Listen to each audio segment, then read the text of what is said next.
as we are once again alive upon the internet.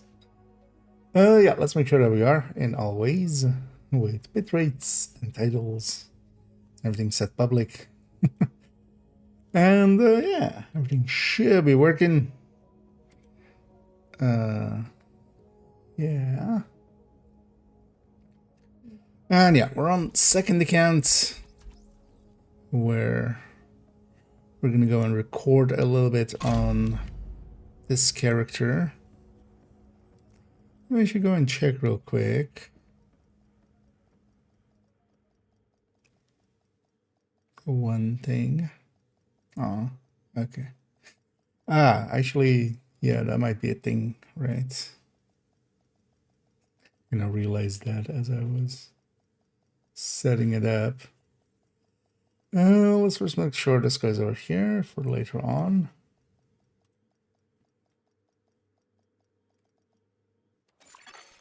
Entering safe area.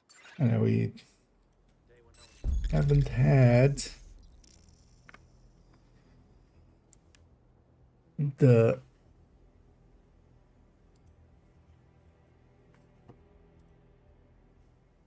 yeah, of course. It's gonna have this without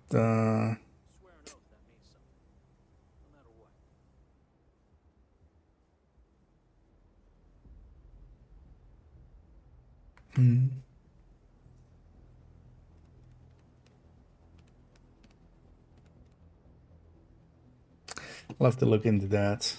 Actually, yeah, that makes sense. As yeah, we've had the announcements working in the Twitch. Although, would this need to be on? Oh yeah, it wouldn't need to be on, right?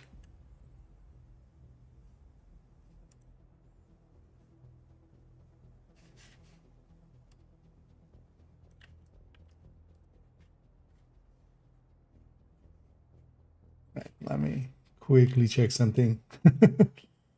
Doing some behind the scenes thing real quick.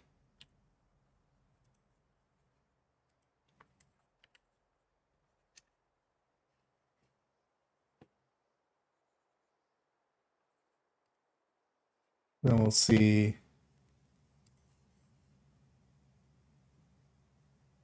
with the next one if it works out. Hello, yeah, both will be active then.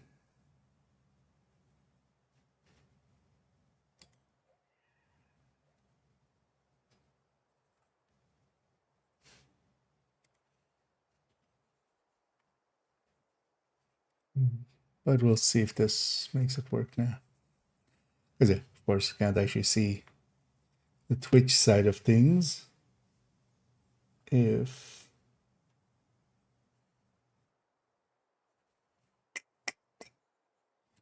I just disable you fully. Yeah.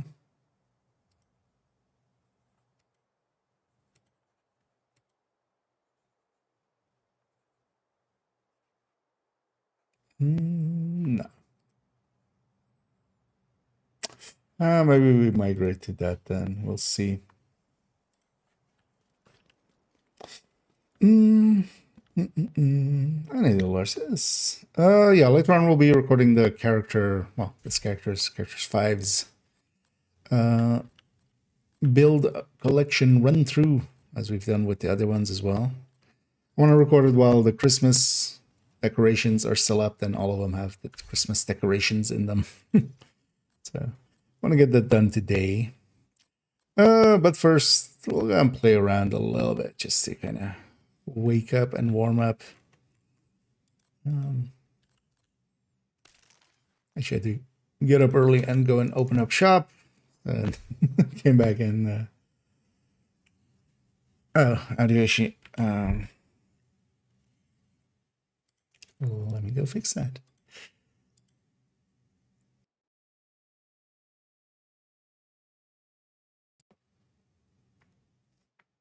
That makes sense. I did swap account.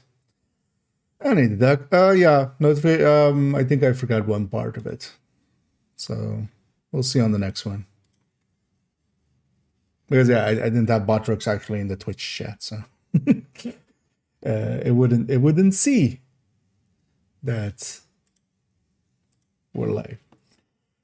But yeah, thanks for letting me know of audio. Yeah. We'll see on the next one if it works correctly now. Although the annoying thing is, I'm guessing, but that's just for this stream. Yeah. That'll be fine. Good to see you. So one of the annoying things is with Botrix is I was like, you know what, fuck it, I'll pay for it and then have all the commands go through that and stuff. Maybe that might be easy.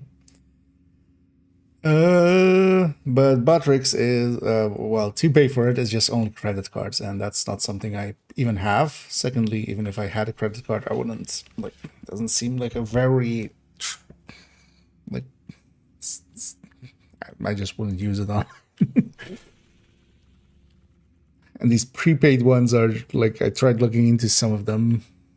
Although actually I found the place now, so. But yeah, that's like 90% of them seem like super shady, which, I mean, of course, that's what they mostly get used for, is for scamming people. Oh yeah, last day of Krampus, so yeah. We didn't have any good ones, but we'll still use it for loot later on. So. Renew, but oh, the contributors, well, still very much appreciated though. I'm not sure if that auto renews on the YouTube side unless you specifically set it, because I feel, well, actually in Twitch as well. So specifically said it, but still, yeah, very much appreciated, and yeah, thanks for contributing. As I will be sure to buy some whatever silly apparel we'll have in the next few weeks. And it isn't me. I need to set up the count. I need to figure out how the count of Botrix works, which is different than the count from Nightbot.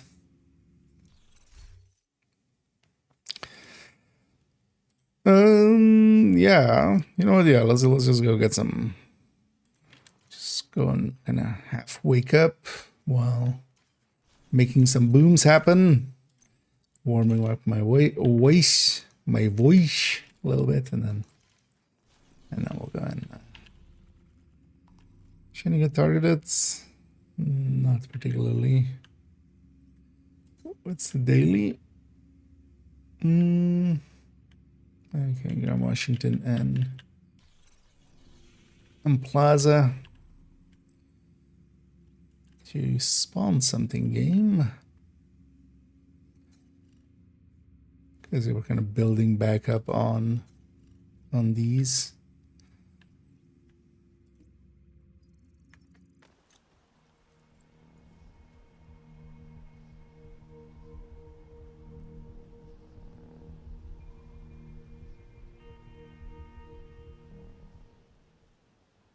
Because also, for instance, stuff like that isn't even that expensive, but protected hostiles identified. I feel a lot of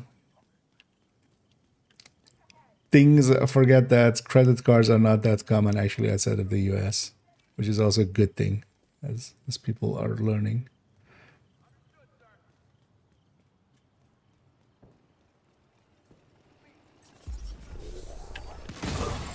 Hostile protection now.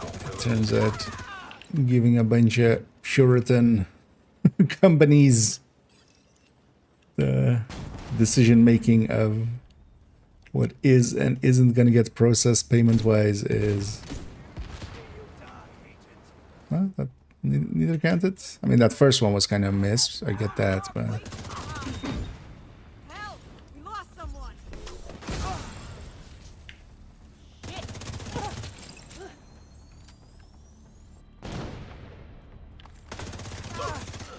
Incoming hostiles detected. Heavy ammunition detected. Agent West End is under attack. yeah, West End is under attack. I'm here attacking it. Hostile control point nearby. It is Manny. They're not locked in here. I'm not locked in here with them. They're locked in here with me.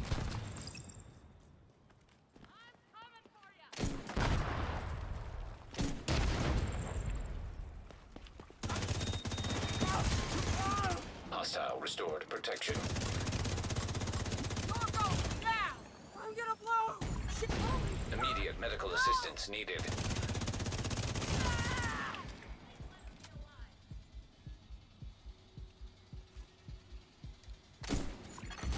Another agent is now in your group.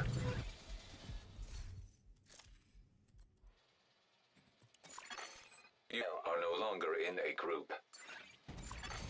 Serious trauma detected. What was that? 1 second.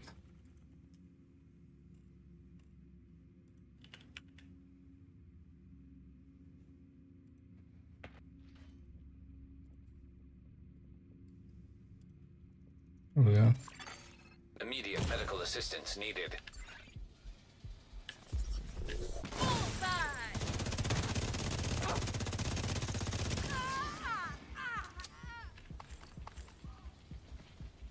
Yeah, what?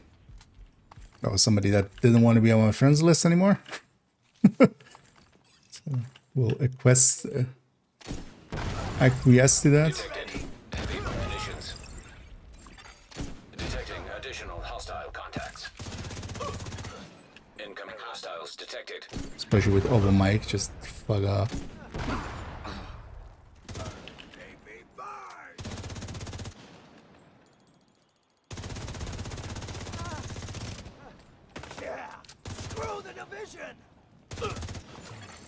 Protected hostile. But yeah, also restored. quickly remove them from my friends list just in case they actually mean malice with it.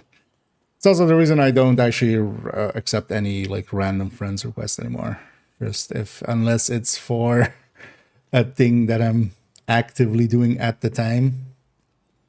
That's also why I'm kind of stepped completely over onto just slash invites. Turns out that also one time with like somebody else off stream, which was just like, what the fuck, man? Just like, oh, I saw you weren't streaming, so I thought maybe you wanted some company. Just like, no, that's not how that works. So I removed them as well and told them to, hey, don't do that. Heavy ammunition detected. Like, don't even like not only not do that to me, don't do that to anybody. Like, what the fuck? I thought I was gonna die. Thank God you came along. Can't tell you how grateful we all are.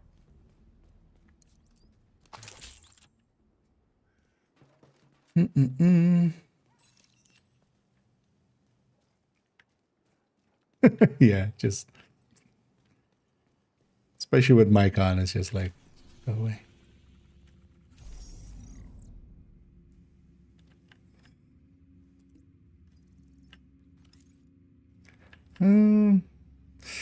Nothing spawned in now.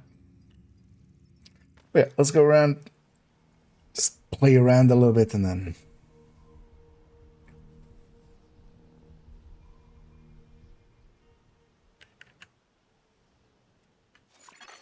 Hostile broadcast picked up.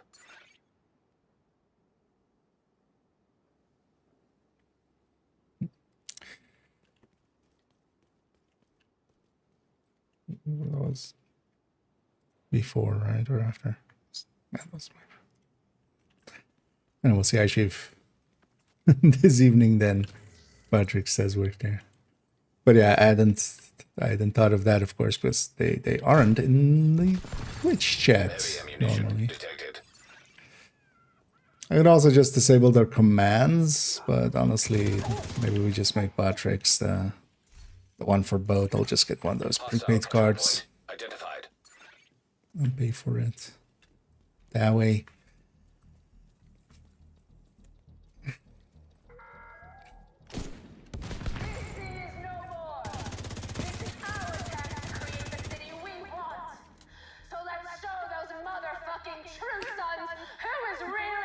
It's always funny with there's other things that I sometimes pay for that are also just, hey, just use a credit card. It's just like like literally barely anybody that I know of has a credit card. That's not a common thing here.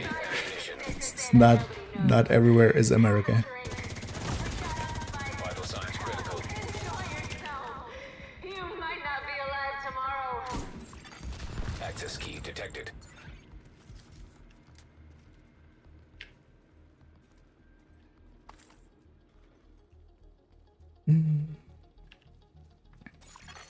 Progress halted. Manual override required. Because then also Progress resumed. one thing will be so the thing with Botrix is like as well. It's just like across a bunch of there's many of them actually. I just picked that one because like it worked. It was easy enough to set up and worked kind of easy at the box. But then we can actually have the commands. Heavy ammunition detected. I pay for it. We can have the commands on everything. Also, it has an option to import from Nightbot anyway.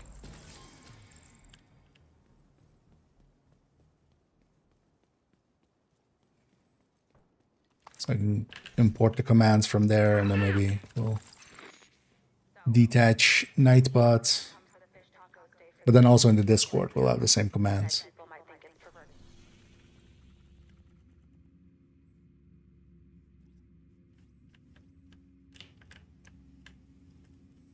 And it's nighttime, so barely anything is spawning.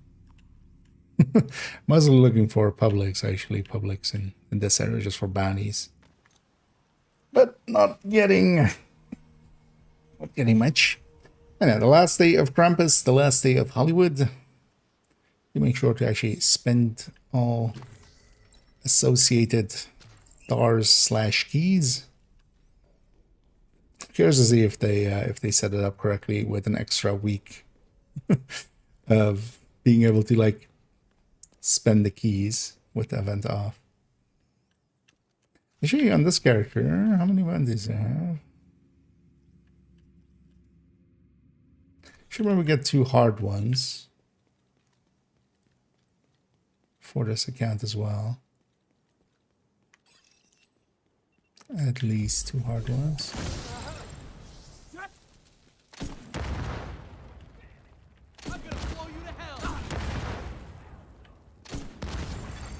Incoming hostiles detected. I was gonna say, pretty sure they just spawned there. Detecting. Protected hostile restored.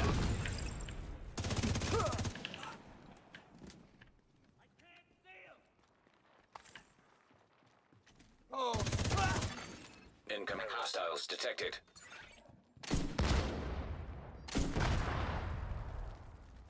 Oh, that guy ran for the hills.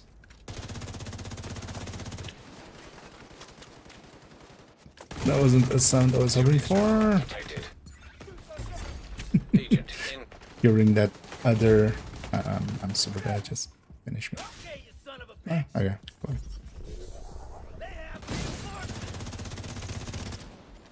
Oh, I am still super dead though. Yeah, cover to cover somewhere. Yeah. Surprised I survived that.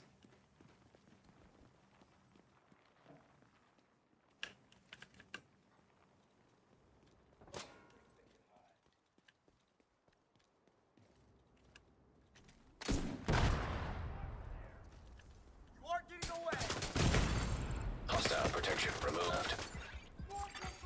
Vital signs critical. He's still fighting this way. Oh, you have shock rounds as well. So do I. Hostile restored. Backpack.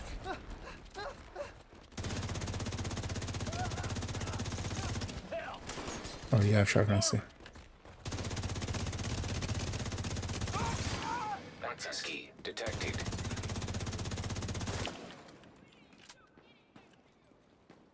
So do I. Turned into a fight.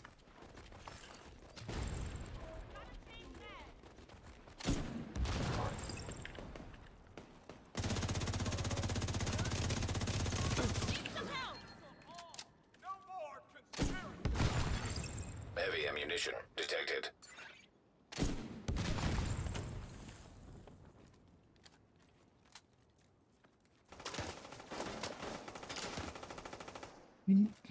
Where are you guys? Go away.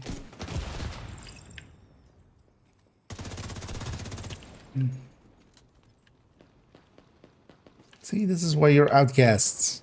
You keep shooting at people. Maybe if you weren't shooting at everybody, you wouldn't be outcasts.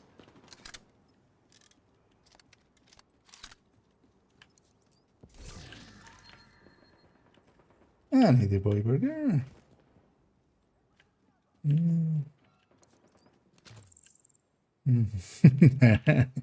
Oh, glad to, happy to hear it's working out. I know, it's one of the more potent builds in the game, so it does work out. And I'm doing pretty good. Thanks for asking. And I hope everybody's enjoying their Monday so far. Out from the weekend. For me, definitely work is kind of picking back up. But also, I don't mind, actually. Although, yeah, today, getting to open up a bunch of time.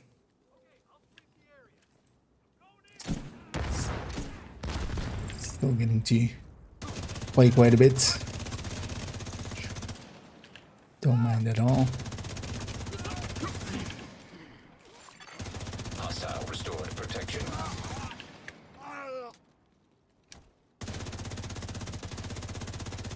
Although this week is still not too much. Partially as well, it won't become too much until likely into the March and stuff. When it gets fully going, like there'll be a lot to do.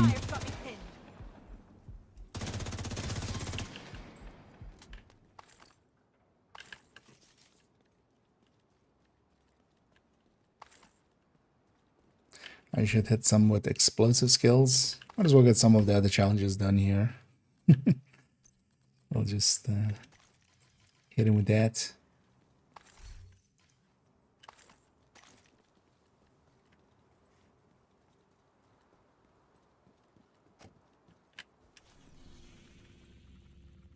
Hey. Starting to become daytime, so stuff is actually starting to spawn. So get some more bounties here. And he runs in.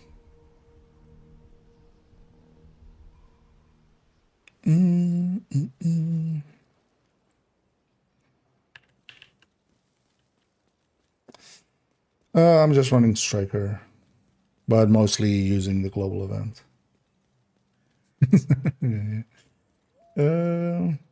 The demo is just for the grenade launcher. That's the best tool for Hollywood overall. But in general, I run all the specialization. I don't just run gunner. Remove Mostly hostile because, protection. for instance, demo, I can take a grenade to the face every minute, which honestly, I take that over like a little bit more rate on fire and stuff like that. I often just run demo on red builds. Immediate medical assistance needed. Hostile Also for the restored group protection. buff and group settings. But yeah, with Hollywood, that. Detected. Heavy ammunition.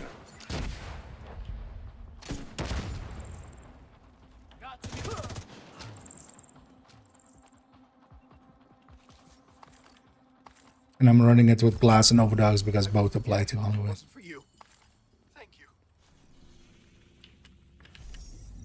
So you should pop a bounty here. There's 10 bounties on this account, right? Hostile control point nearby. Actually, let's abandon that. Uh, Zaganda's is already done their weekly, right? Yeah. So it's hoping for a different stronghold, but yeah. At some point, they just need to get rid of it being hidden. Just reveal what it is and then let us pick. Right? Like, why are we doing this whole dance and spiel for? I did the bounties, yeah.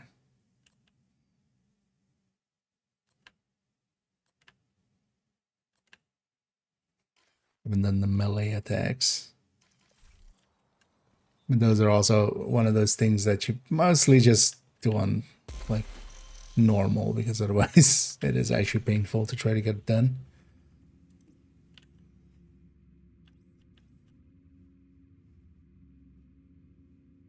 No, we're gonna do that one next. Let's clear out this elite patrol while it's here.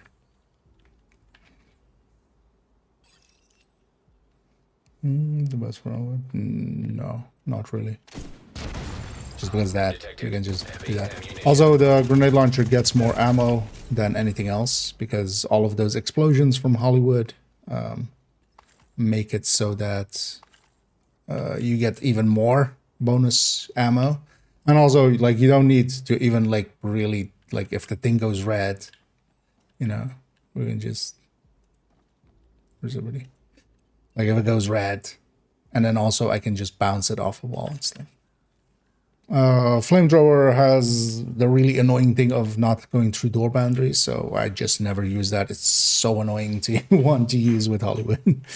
Like, you have to wait till a thing comes through the door before it explodes everything.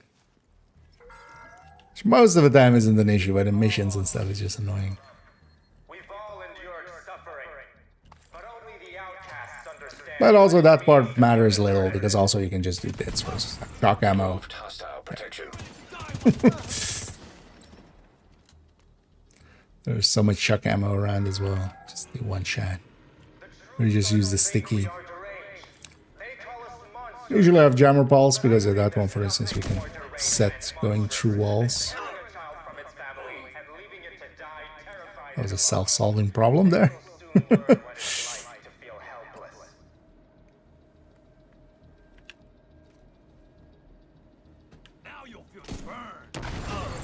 Heavy ammunition detected. Access key detected.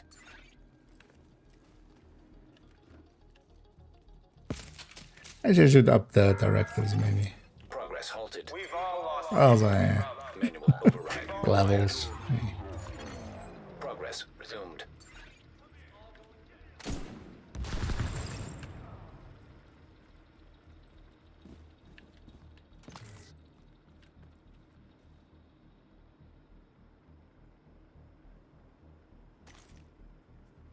Oh, shit! Heavy ammunition detected.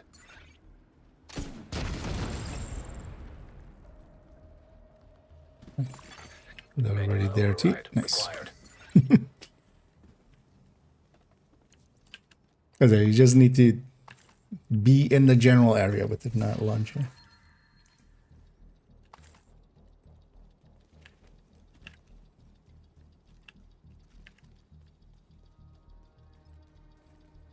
And hit a veto. Yeah, let's do a little bit more shooting here. Do you have a sweet dreams now? Let's go get you sweet dreams. Just put it as a secondary. Try to sneak in some melees. We can just run down some red or something. And just end them.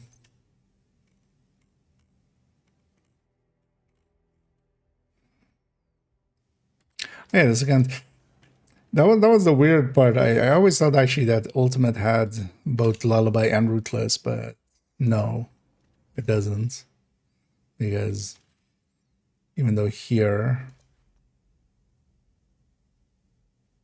actually no, it is here right now, and I add ends. Even though I do have like the Ultimate added to this with like the year 1 bundle and stuff, this is then still a different separate bundle. But then also includes Ruthless again. So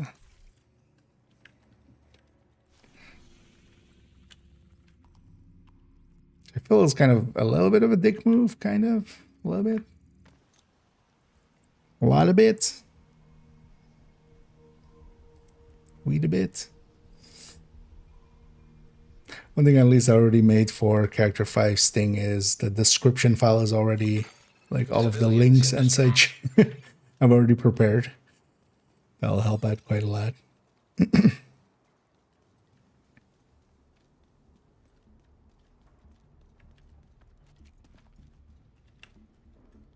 And catch. Hostile protection now removed. You know what? Let's be more over here.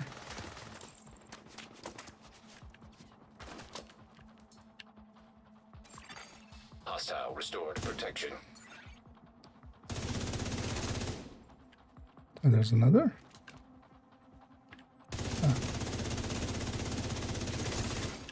Incoming hostiles detected. Oh, that one guy not come out. Oh, no. Serious trauma detected. Hostile Still one broadcast guy went detected. over there. What's your problem? But yeah, the pathing there is always annoying. That's why I was trying to catch them as they spawn. Which we kind of did, but especially with the hyenas, one of them or two of them will try to run upstairs.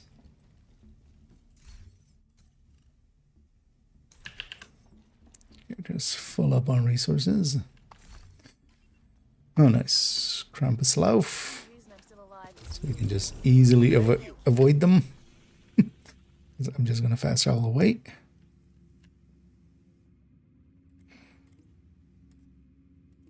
Let's go there. One of the things I realized, I didn't actually know this because most other places, when you have a named group out in the open world, eventually they'll just go somewhere and despawn. So for instance, here, they'll eventually go to the building here and despawn. You know, other places where they spawn, like here as well. Here, eventually they'll go to this building and despawn. But actually, the guys over here by the White House, that are like here, these guys never despawn. I noticed it when I was filming, like I was by that tree with the what video was it even? The dead eye in that look. So I need a dab. So just move the furnace and boring and challenging. Oh yeah, I kind of saw a little bit of it. Zero interest. Like I might even fully avoid it. Like if I want to play Ghost Recon, which it kind of looked like almost. Like to me, I'm hoping it's just some guy's project or something, and not the direction they want to go in or anything. Because at the very least, I can kind of see it from like there's some demand for it from some people. You know, no more bullet sponges, but yeah, the bullet sponges are the game. The mechanics of this game is what would get me to keep playing it. If I wanted to play just a third-person shooter, I just play a third-person shooter. Especially, it's also it's also without gear and stuff, right? At least they can do maybe try to get like balancing to be interesting in some way, but I also have no expectation there because they're not going to make it hard, of course. Like, they've shown that they generally don't. They'll lean towards the side of it being way too easy. Or not, well, not way too easy, but still easy. The only thing I'm interested about is it did say something about, or well, somebody was talking about extra character slot, but if it's only for that mode, then it's going to go by the wayside. But if it's just a general character slot, I'll be super happy about that, but it's not getting used for that mode. I'll likely play it just to have played it, but if I wanted to play Ghost Recon in immersion mode, I would play Ghost Recon in immersion mode, which I also don't do. Like, even there, I kind of enjoy trying to, like, in Breakpoint to make a build effectively. So, for instance, there I have a whole setup of just spotting enemies, auto-spotting thing. And the amount of times that in raid is actually super OP. Serious trauma detected.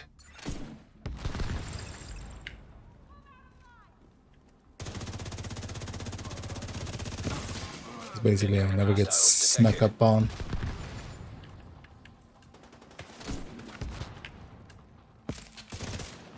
Also, the thing is, even from the footage, like, they didn't go full, like, if you're gonna go that route, but then that's also, you need to completely remake the game because of the basics of it and how, like, the spawning and stuff works, and you would need stealth.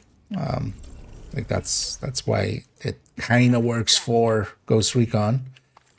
But you still had armor. You still took a bunch of hits. Enemies were still, you know, the TTK was lower, but it wasn't like Ghost Recon low. So feels like super anachronistic. Like, just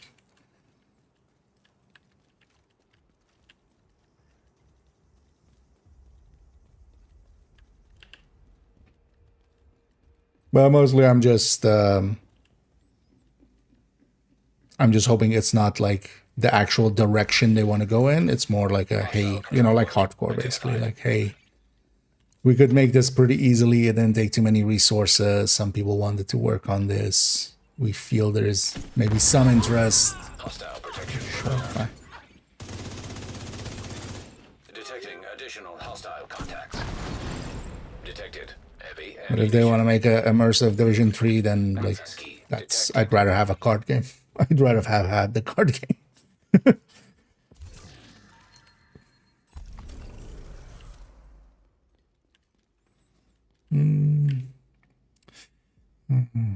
The production, yeah, it's very, it's weird that they touched that system at all. It's also super annoying because, yeah, especially if you have a bunch of bounties in that area whenever you pick one up. In the middle of Krampus fights is always super annoying because suddenly you have, like, especially if you have a lot of Krampus bounties, just like the whole screen is just filled up with bounties. You can't see shit. And yeah, you too there, He-Man. Indeed. Happy New Year's, if not wished yet. You know, we're a little bit into it already, but we're still at the start of it, so it still counts. This beautiful street covered with cloth sunshades, and it's romantic, and I just In return, you will be expected to contribute. Streets now. And you will be assigned a work placement. I can't remember the last time I had a hot meal.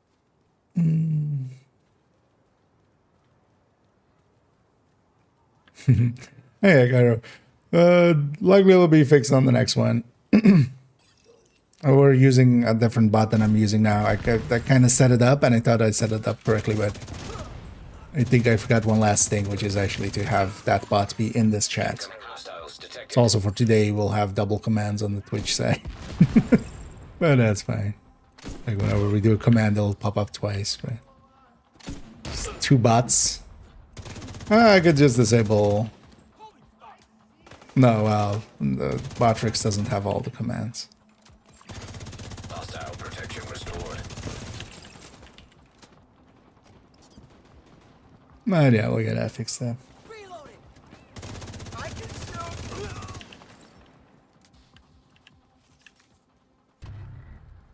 shoot. Finish up so we can get back to the settlement. Oh, the Twitch have also not taken.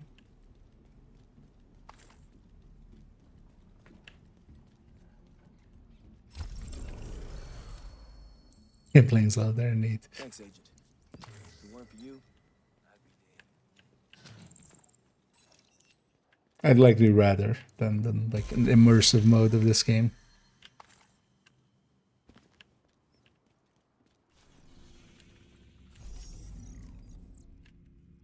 But yeah, we'll see what that actually becomes in the long run. But yeah, character slot would be insane. Do they specifically say it's only for immersive mode, that slot? Band, or is it just the assumption? Because yeah, they're saying they're, you know, or well, the only text I saw is there's an extra character slot, and then, you know, they're saying for immersive mode, but that doesn't per se mean that's only for that. I wonder if they even, like, currently there would also be no way of limiting a slot to, unless it's just the 5th slot and only that slot can be used for immersive, even if you only have one character slot. Because for instance, for hardcore and stuff, there's no like slotting like that. There's just 4 character slots, and then you can fill them up how you want. I would expect actually immersive mode to be the same. Hostile control point detected. Did you?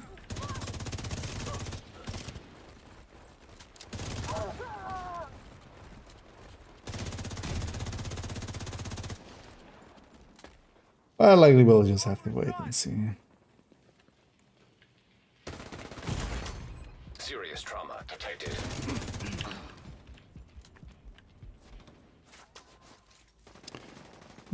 For double let's build a visual glass cannon. High-end build is normal name, but let's see if there's another tracker. Generally my picks are either the 60 QB or the Mark 17. Honestly, the Mark 17 overall. Detected. Heavy munitions. I'm just taking the high ground.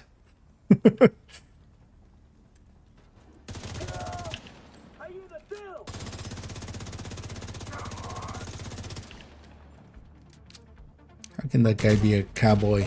Doesn't even have a hat. You can't be a cowboy and not have a cowboy hat.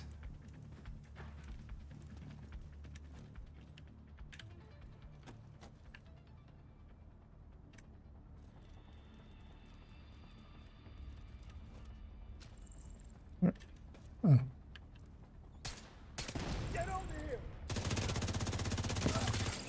Detecting additional hostile contacts.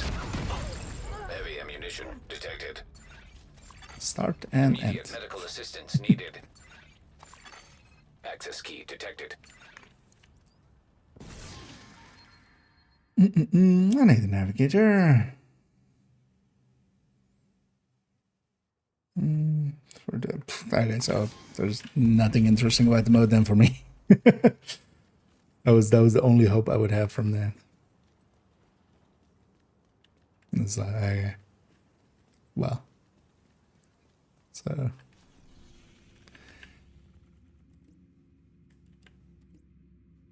yeah, I just hope it's not costing them too much development time. Like they don't have that much available anyway. Seems like a very simply made thing, like kind of like hardcore. Because also immersive, what does that mean still with like skills around, right? And like warhounds and stuff, and a razorback. What, you're gonna 2-shot razorback?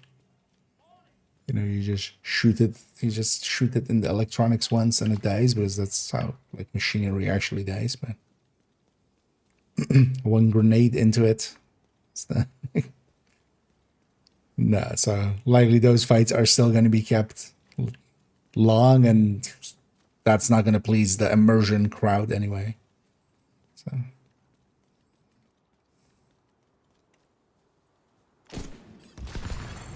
Detected. Heavy ammunition. Look at this armor. Incoming hostiles detected.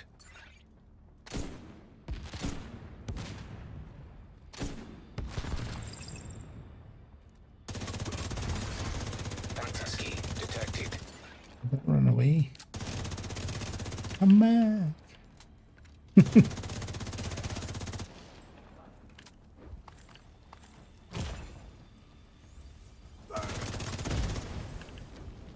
Although it's still, that's somebody's good sign. Detected. They're willing to do extra character slots for a game mode. Maybe they'll sell some in the future. Honestly, that to me, like that would be,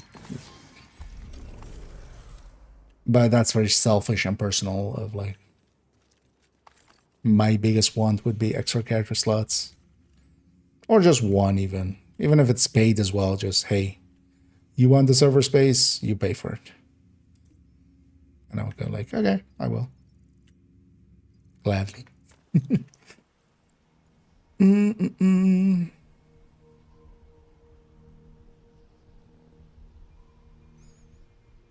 Oh, there's Warhound in there? I didn't see it. I skimmed through it real quickly. Her grace and beauty can only be rivaled by her intellect and skill. Shazza. Yeah, like how are you gonna do boss fights even that like even feel like a boss fight? Because that's the issue with Ghost Recon.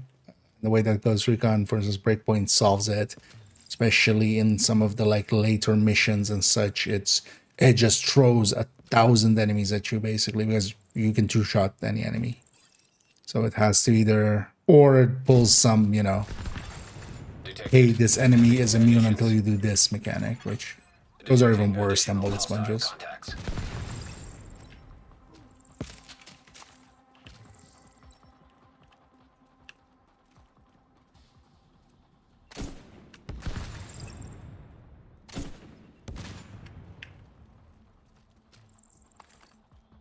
But yeah, basically for me, I have zero interest in the mode and zero interest in that direction. Control point nearby.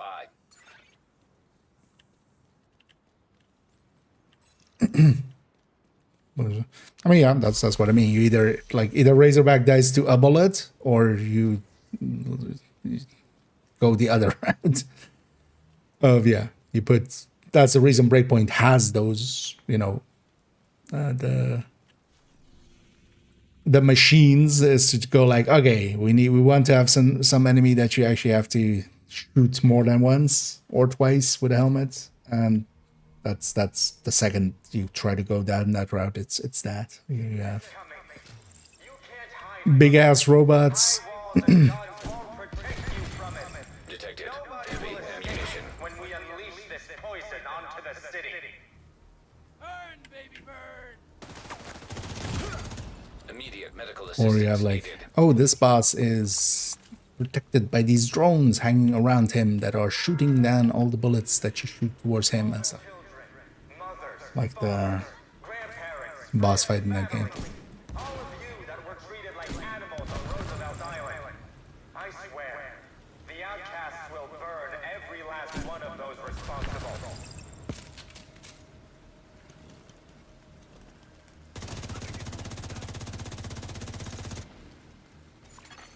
Protected hostile restored. Detected. Heavy ammunition. Pretty exotic. Access key detected. Don't mind if I do. Halted. Manual override required.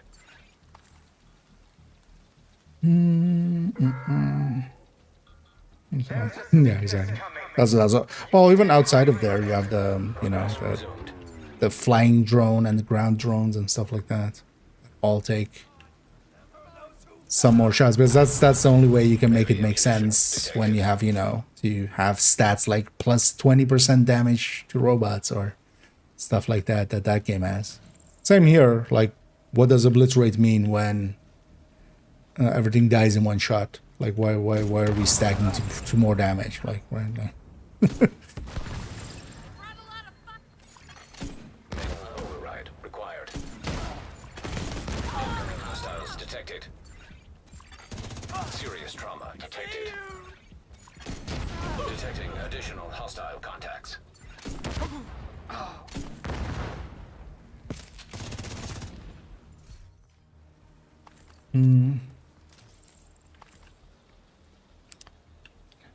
Accidental resource convoy. Hostile broadcast picked up.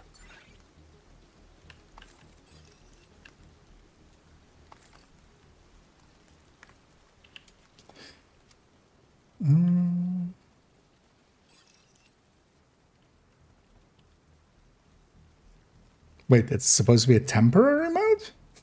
What?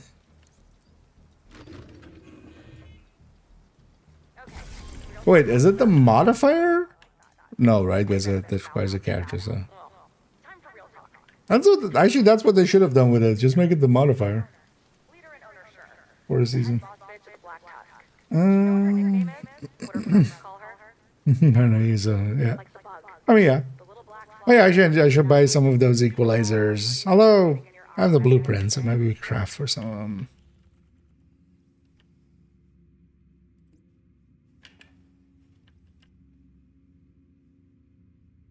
Any more publics? No. Let's go free up those spots. Yeah, in a little bit, let's go and start hitting the record button.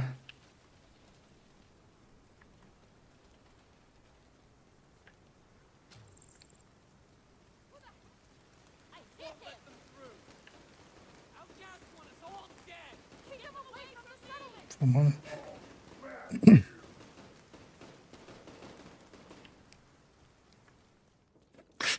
That's my response. That's my official response to it being a temporary thing. It's just...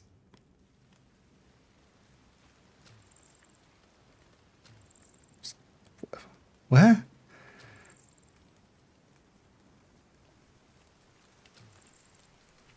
I guess I don't want to deal with the server space for too long. Immediate medical assistance needed. Removed hostile protection.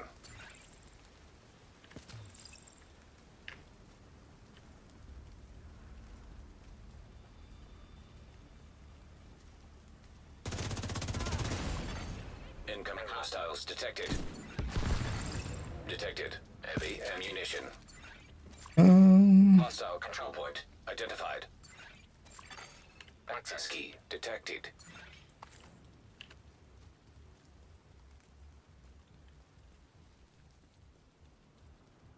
Oh, for that, yeah. Yeah, I could see it for that, indeed. But even in survival, well, depends on how they're kind of set up. I need to also, like, understand the mode more. Because now, also, I don't care about it enough now, but I'll look into it later. Look at actually how gear and stuff works. There's a... yeah, then for that I could kind of see it, but still then, it's like any of these, they already are running into that with the modifiers. At least the modifiers are still somewhat available through their master mission. Like doing a mode like that and then removing it is an interesting choice. So much. Because also any person that likes it, you're pissing them off outright.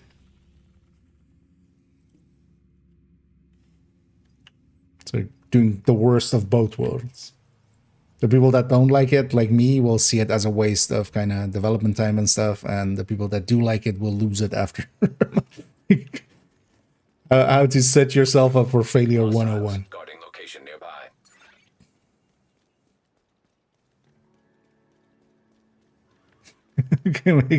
Yeah, maybe we should.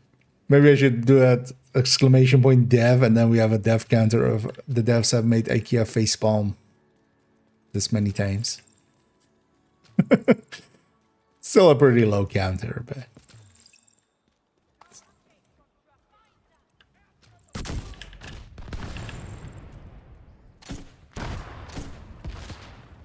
That timer expired at the worst time possible. Just in the middle of about to engage another activity. Vital signs critical. Now you burn. Incoming hostiles detected. God damn. Agent down. Quick heal triggered a second too late. Detected. Detected. Heavy munitions. Access key detected. Wait, but then you're from something else? Are you? Oh, that's the Krampus one. Removed hostile protection. So it would have been nice if you guys weren't from the same faction. How many keys do I have? 42. The answer to life, the universe, and everything. In key form.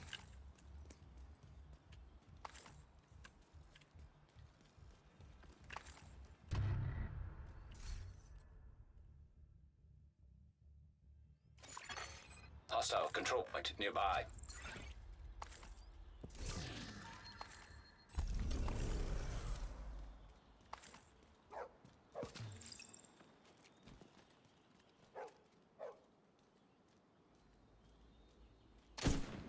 Edge.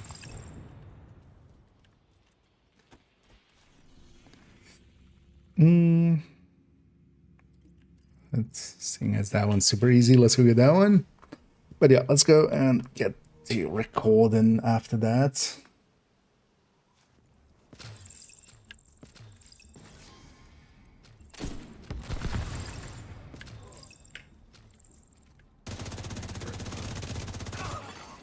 Detecting additional hostile contacts. Who survived? Stop surviving. I know that's why. Hollywood pretty OP. We beat them. It's over? Thank God. Honestly, most of the time it'll end up faster than reanimated even.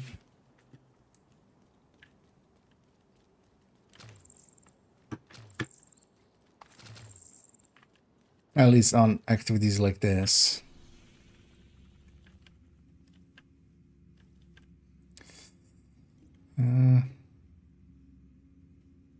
Those two are, yeah, well. Let's go get those two.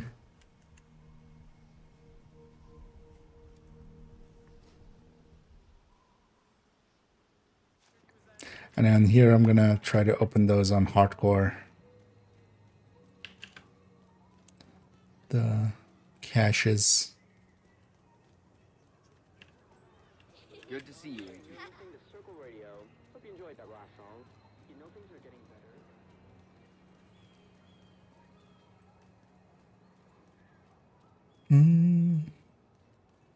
Immersive. Well, immersive, most likely more so. We're not going into the water.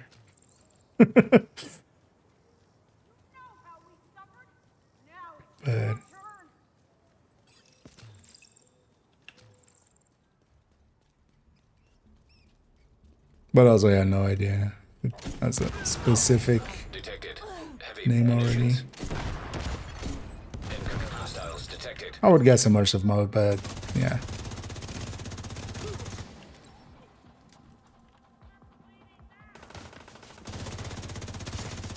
That's what Ghost Recon already also uses. Is that it? Thank But they should totally like call it harder core or something. Just to fuck with people. Hardcore, harder core, and then hardest core.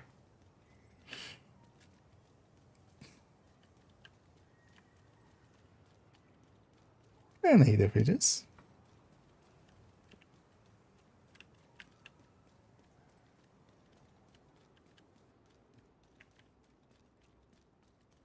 It's also weird for them to announce that on like a Japanese thing. Was it Japanese or Korean? I didn't even catch per se. It wasn't Chinese, right? No.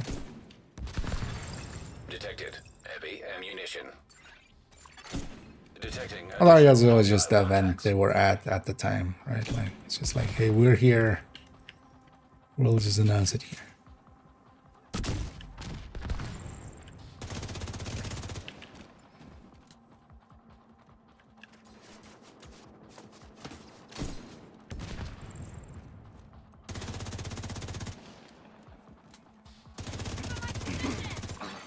Hostile restored protection.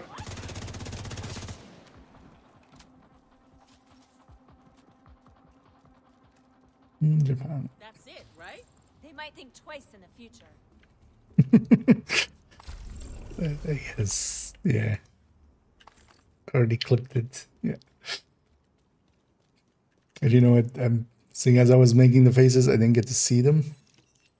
Let me just see these faces. Thank you so much for It's saving in this one. I'd lost all hope. Quebec. That's my response. That's my official response to it being a temporary thing. It's just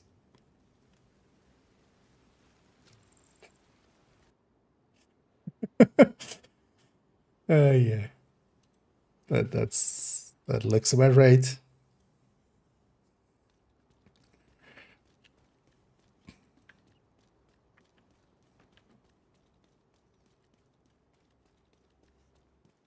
Although yeah, they can always like make it a permanent thing. I guess they just don't want to give up the server capacity for it in the long term.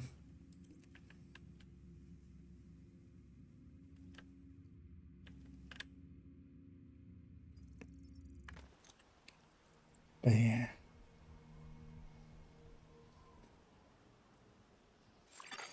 Hostile broadcast detected. Just one more. just one more mode. Oh yeah, we do need to fill back up a little bit on bounties, which we're doing.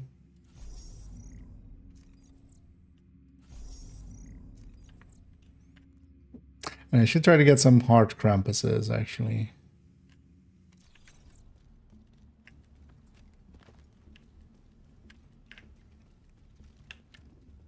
Seeing as it is the last day.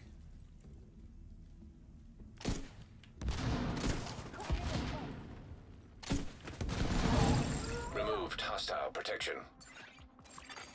Incoming hostiles detected.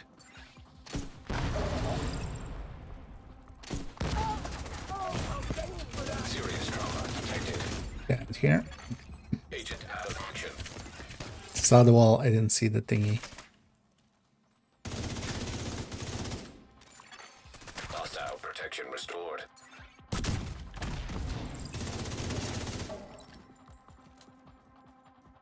Wait, did that one run that away?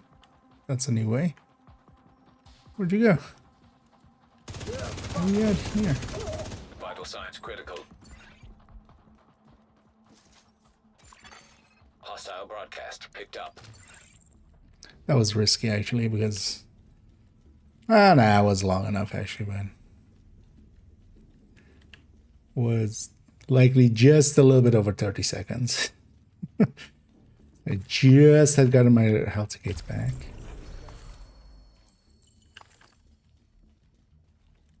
I don't know, actually I had been revived, right? The shield guy didn't re-break me, so I had my health kit.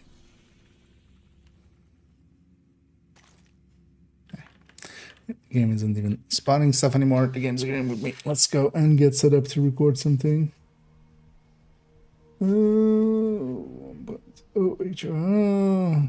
shield should be bored. 1.0. Oh, do you mean number one? Or wait, no, those aren't in there anymore. But no, likely not. It's if it's the striker shield. Nice to see you, Agent. Then it's the striker shield for its extra damage.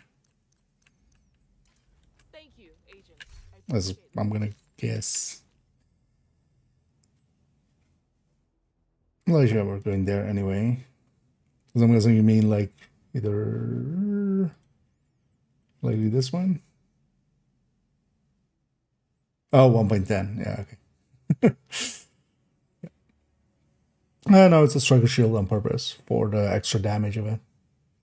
But yeah, you can go bulwark, you can go... Actually, maybe we should put that there. That you can go bulwark. But also I assume that like people will figure that out. Although maybe we shouldn't. That's why we put that there. Do I have that somewhere else where I have...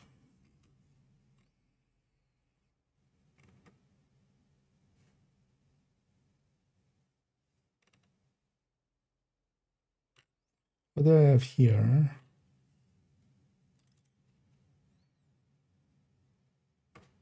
Ah, yeah, so let me just put this same thing here. There we go.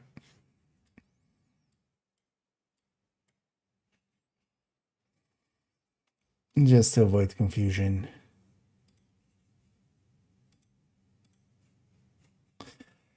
Oh, yeah, let's open all of these. Let's quickly give them a pass through.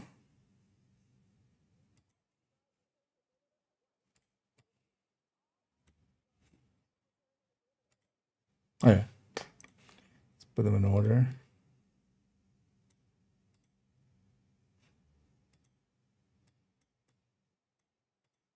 And 16.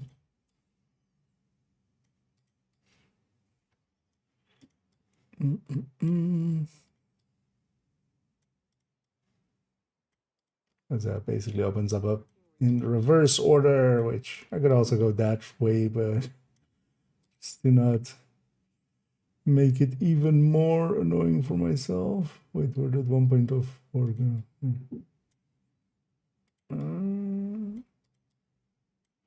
Okay, so 1, 2, 3, 4, 5. No, there's 4, 4, 5, 6, 7, 8, 9, 9, 10, 11, 12, 13, 14, 15, 16. Okay.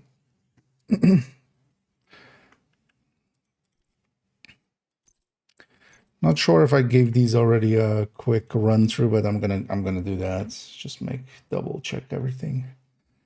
Make sure everything's in place. I'll let you know. Let's not. We can do that while we do the item. Like I'll give it a quick check before we... I'm doing that anyway. And all of these should be pretty thorough because back here we were very thorough.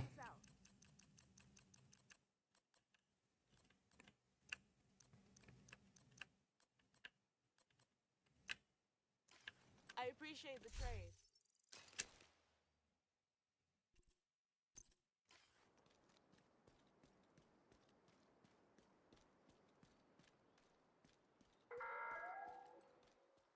Please approach the safe area using one of the designated checkpoints.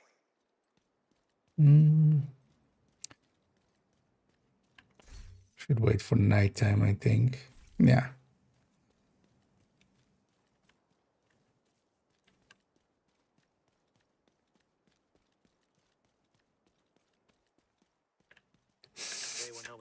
You know what? Yeah. You're my guinea pig today.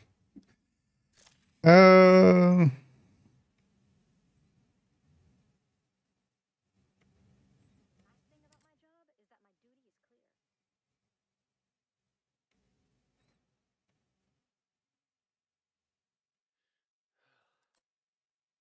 swear an oath, that means something. No matter what. We'll just abuse this guy. Yeah, let me catch up here for a bit.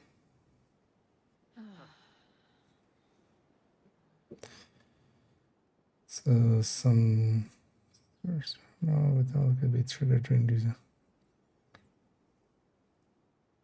jump. The game says serious trauma. Those serious trauma.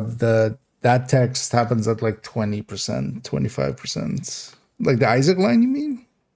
That's at like 25% health, which is before you hit health gate. So you can hit that voice line without hitting health gate. But usually if you're hearing it, you've likely hit health gate.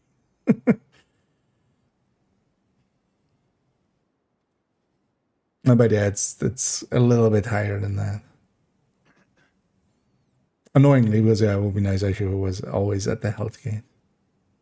But generally, if you hear that voice line, yeah, you've hit health gate. Yeah, sometimes happens. Nothing in the world is that I'm not going to assume that the third target is damage to targets out of cover. Generally, yeah.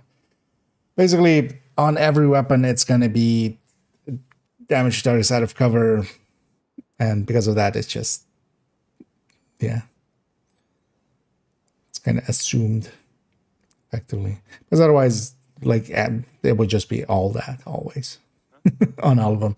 Except for LMGs, where you have, DTOC already there, so. Using Crusader. Crusader doesn't. Striker Shield does, so the Firewall Shield. That's why it does Firewall and then Striker Shield. It's also why on that build picture, like we have here, Striker Ballistic Shield, not Crusader. Because if you go Firewall, then you can take the Striker Shield. The Striker Shield increases damage. Which is the Firewall Shield. I can't stop using tipping scales. Well, if you've been using tipping scales for more than 4 hours, please consult a doctor. If you've been using tipping scales and you've been at full stacks for longer than 4 hours, please consult a medical professional. Yeah.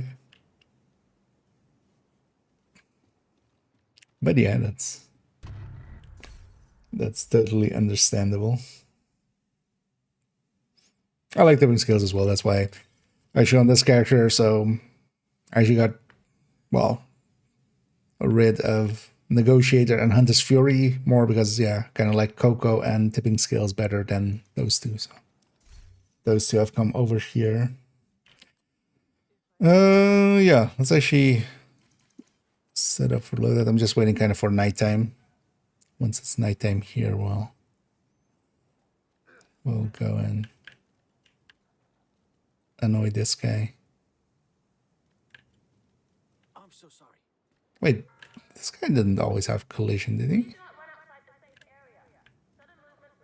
I guess they did, maybe. Let's fast travel away and back so it resets. Dude, it's original police. If you go behind card, yeah. There's something to be said for instance, yeah, if you're using rock and roll and you're only using it for stacking to like maybe put rate of fire there and stuff, but as much as I enjoy min-maxing, like even that, I feel just goes beyond the level that I care about it. I can handle outgunned, but both?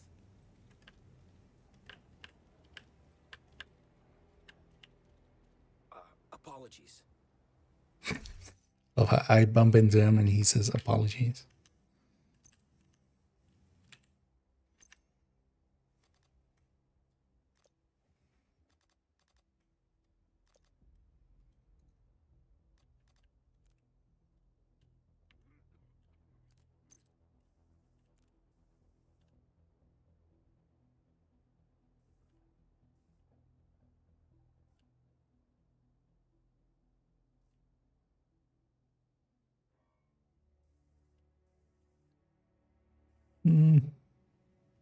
Nah, let's just do caroling.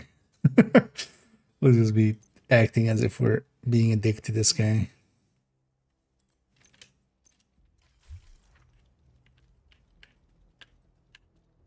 It's too late to run. Not that anyone here would have run anyway. Could you face the way that I'm sorry. Not you. Fast travel away and back. Is concentrated good? Concentrated company, yeah. Coco is Although mostly in group settings, so you do want to be running it in group settings. It can be made to work solo with like the third drone hybrid. It's okay, but there's, yeah, it's just okay. And group settings, it can actually be really powerful. But you need to be generally stacking it up well, and in group settings that can just be like literally a room, and then you're most of the way you'll be like at full stack.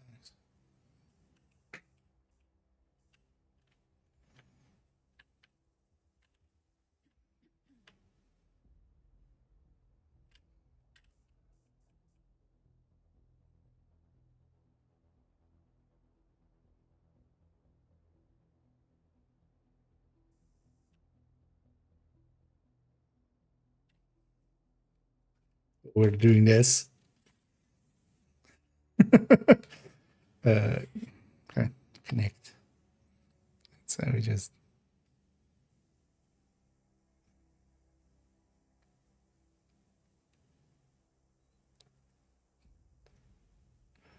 reading them the rules, and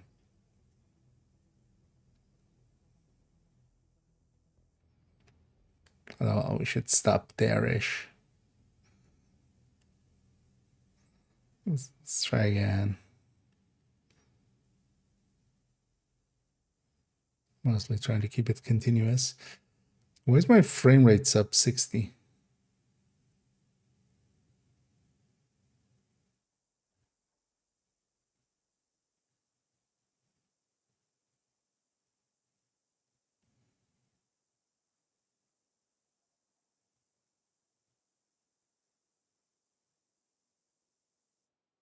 Nah, so at around here-ish.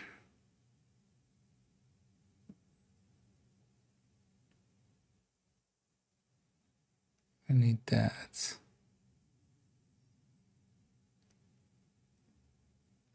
I need more than that as well, so.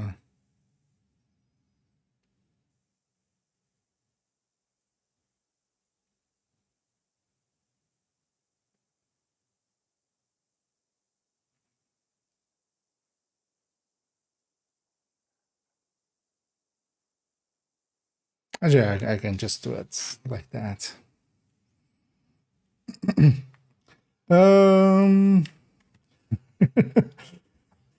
Yeah. Director of photography. Yeah.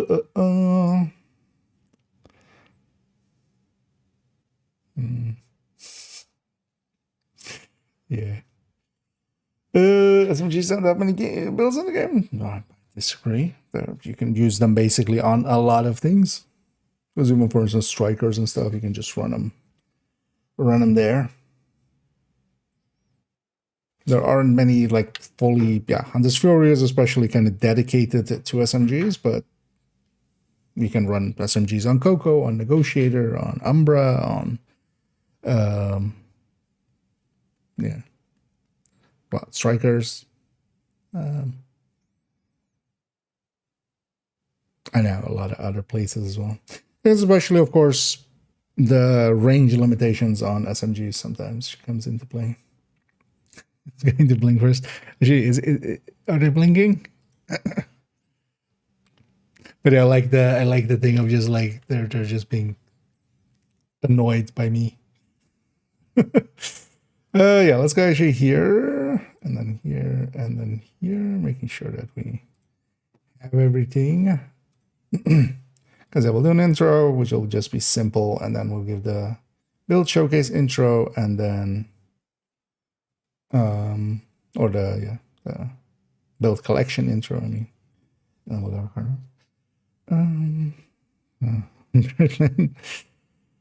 oh, if they're just calling for backup, maybe they just want some company. Like that's not a weird thing. Whatever. Then also they likely don't even know how that system works. Yeah. Let's get set up here. Yeah. Let's try an intro. Let's do a test recording.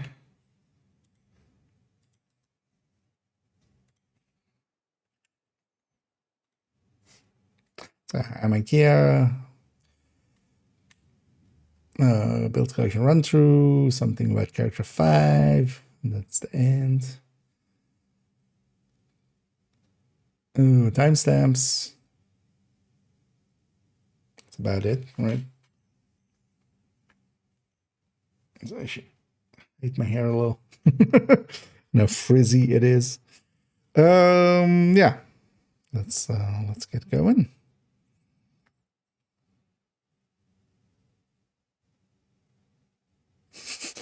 The guy looks weird actually that I'm gonna say hi on IKEA and this face is also, although well my face is also here, so man.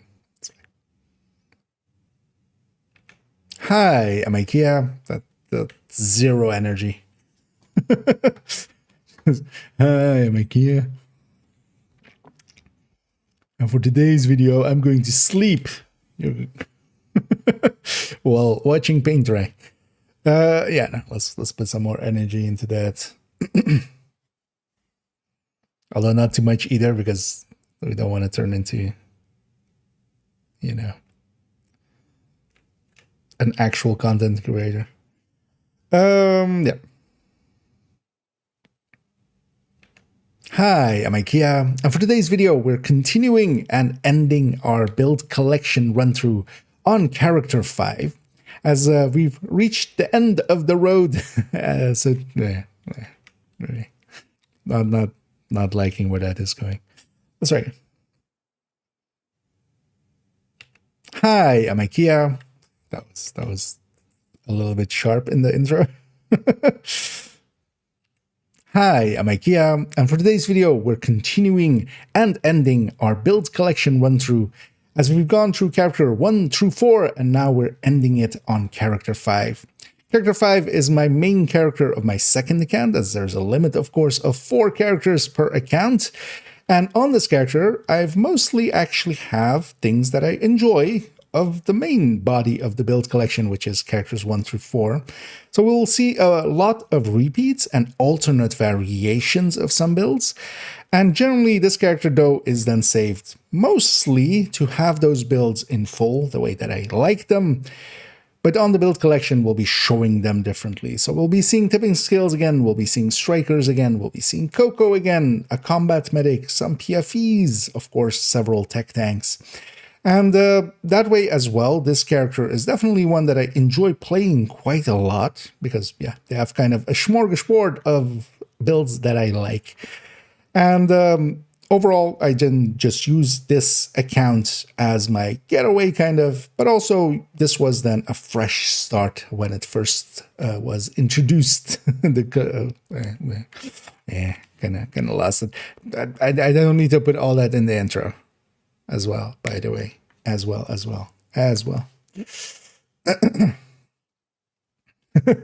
I get that down from just, you know, we just went into the code for me and we went like melanin, we went from 100 to 1,000. So that works, right? Let's alter the code. Actually, yeah, this guy doesn't blink. He's a lizard people. Yeah, let's try it again. Because also I forgot about timestamps and everything. Hi, I'm IKEA, and for today's video, I'm gonna not be able to speak because my voice just doesn't want to not be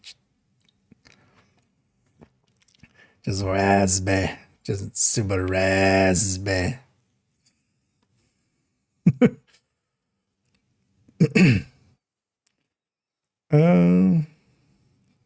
I feel my voice is just then turning into like when it goes that raspy, it's just like, hi, I'm IKEA, and I'm gonna smoke a packet of cigarettes a day for the last 20 years.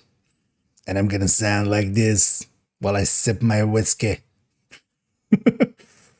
Yeah. Nah. Hi, I'm IKEA, and for today's video, we're continuing and ending our build collection run through on character 5. We've already covered all of the builds on characters 1 through 4, and now we're ending up here on second account, as of course we only have 4 character slots per account. So I have shown you already the 4 of my main account. Here we are on second account. And the way that this character is set up is that it has a smorgasbord of builds that I like. Basically anything that I enjoy on main account usually makes it over here. And because of that, they have, basically a collection of builds that I always enjoy running. So covering those, we'll see a lot of duplicates, and mostly it's used as well to show alternate variations on some builds. So for instance, in the main body of the collection, we'll see for tipping skills one with overdogs, and then on this character we'll see one with, for instance, Tinkerer. That does mean though that, we'll see some duplicates come by, but then also this can be used to see which builds I definitely enjoy and feel are worth keeping around. Everything will be timestamped down below, so you can jump around as you wish. And let's go get started. A little rambly, but it's fine.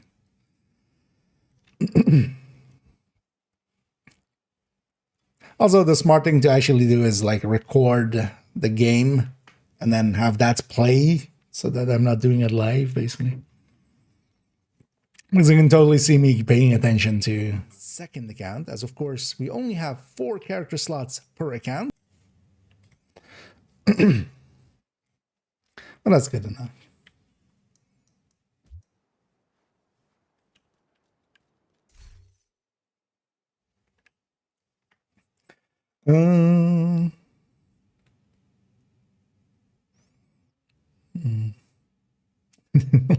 Yeah.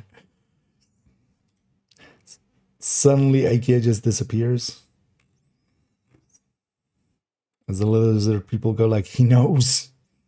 But what they don't know is that I'm a lizard people already. Just different type of lizard though.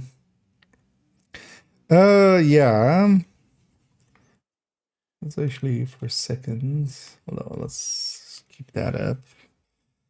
Build collection, and then this. There we go. Yeah. That's good.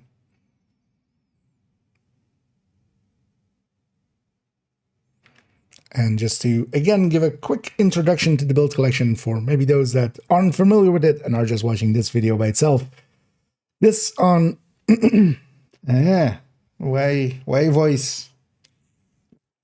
Why you do this? Yeah, I should just go make something warm or something. That might help. But, too lazy. We'll just power through it. And to introduce the build collection, just in case it isn't known, the build collection is a folder in a Google. In Google, I was about to say a folder in Google. I mean, it is, but it's not a real good description. It's a Google folder. I'm awake. Apparently not, though. And just to give an introduction to the build collection on this video as well. The build collection is a Google folder, and in there it contains a bunch of build pictures, effectively all of the builds that I have on my main account, and then this character on second account is represented there as well.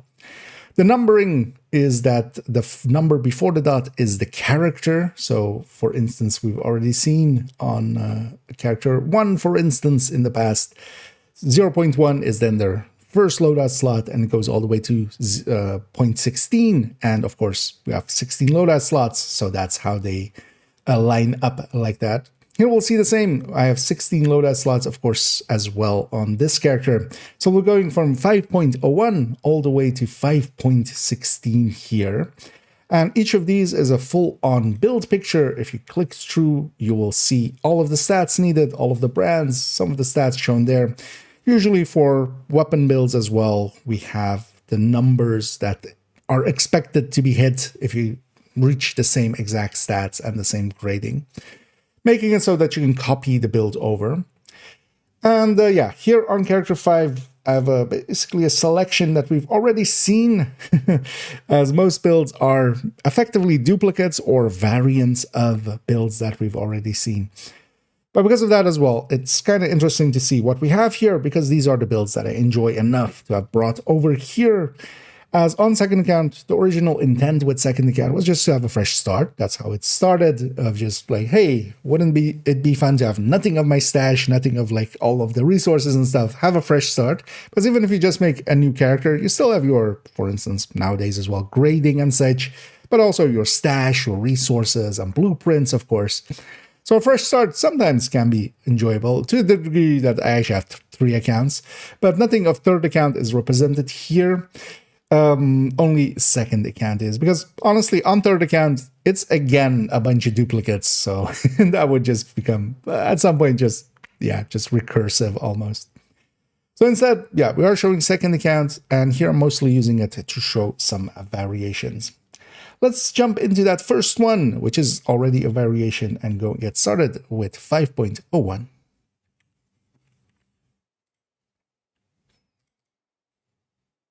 225 is fine.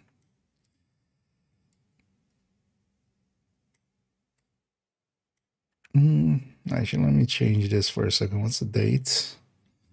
26/01/12.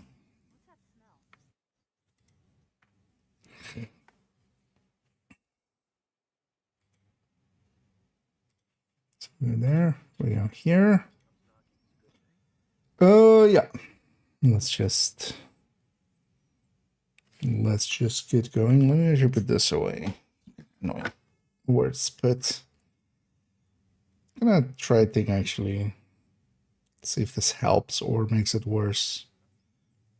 Just gonna put a stopwatch. Yeah. I know. Let's go. As we'll start here with a hotshot build.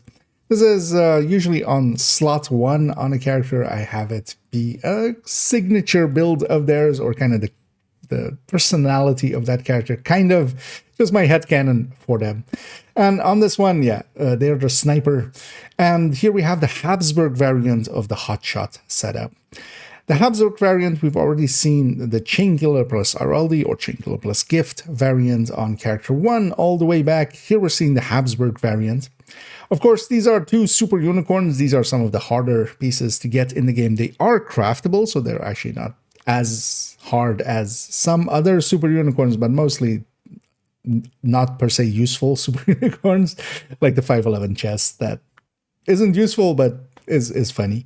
These are at least craftable, and that's usually how people will get to them. If you have enough watch points to waste, effectively you can get to these, as you can buy from the vendors, deconstruct Habsburg parts, and through that and some extra resources from watch points, you can craft as many as you have points for, or credits or resources. And then you're trying to hit the 2 right stats. Preferably, you definitely want headshot there, but having headshot weapon handling feels even better. And then you need the talent there, because we are recording these.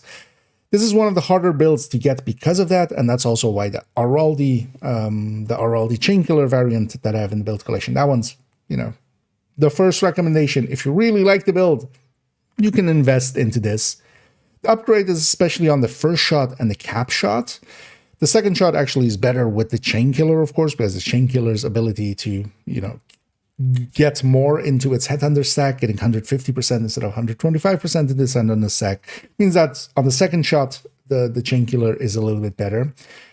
But generally what I care about is especially that first shot. And the Habsburg variant that we have here, at least with a 4-piece hotshot variant that we have, is kind of unmatched.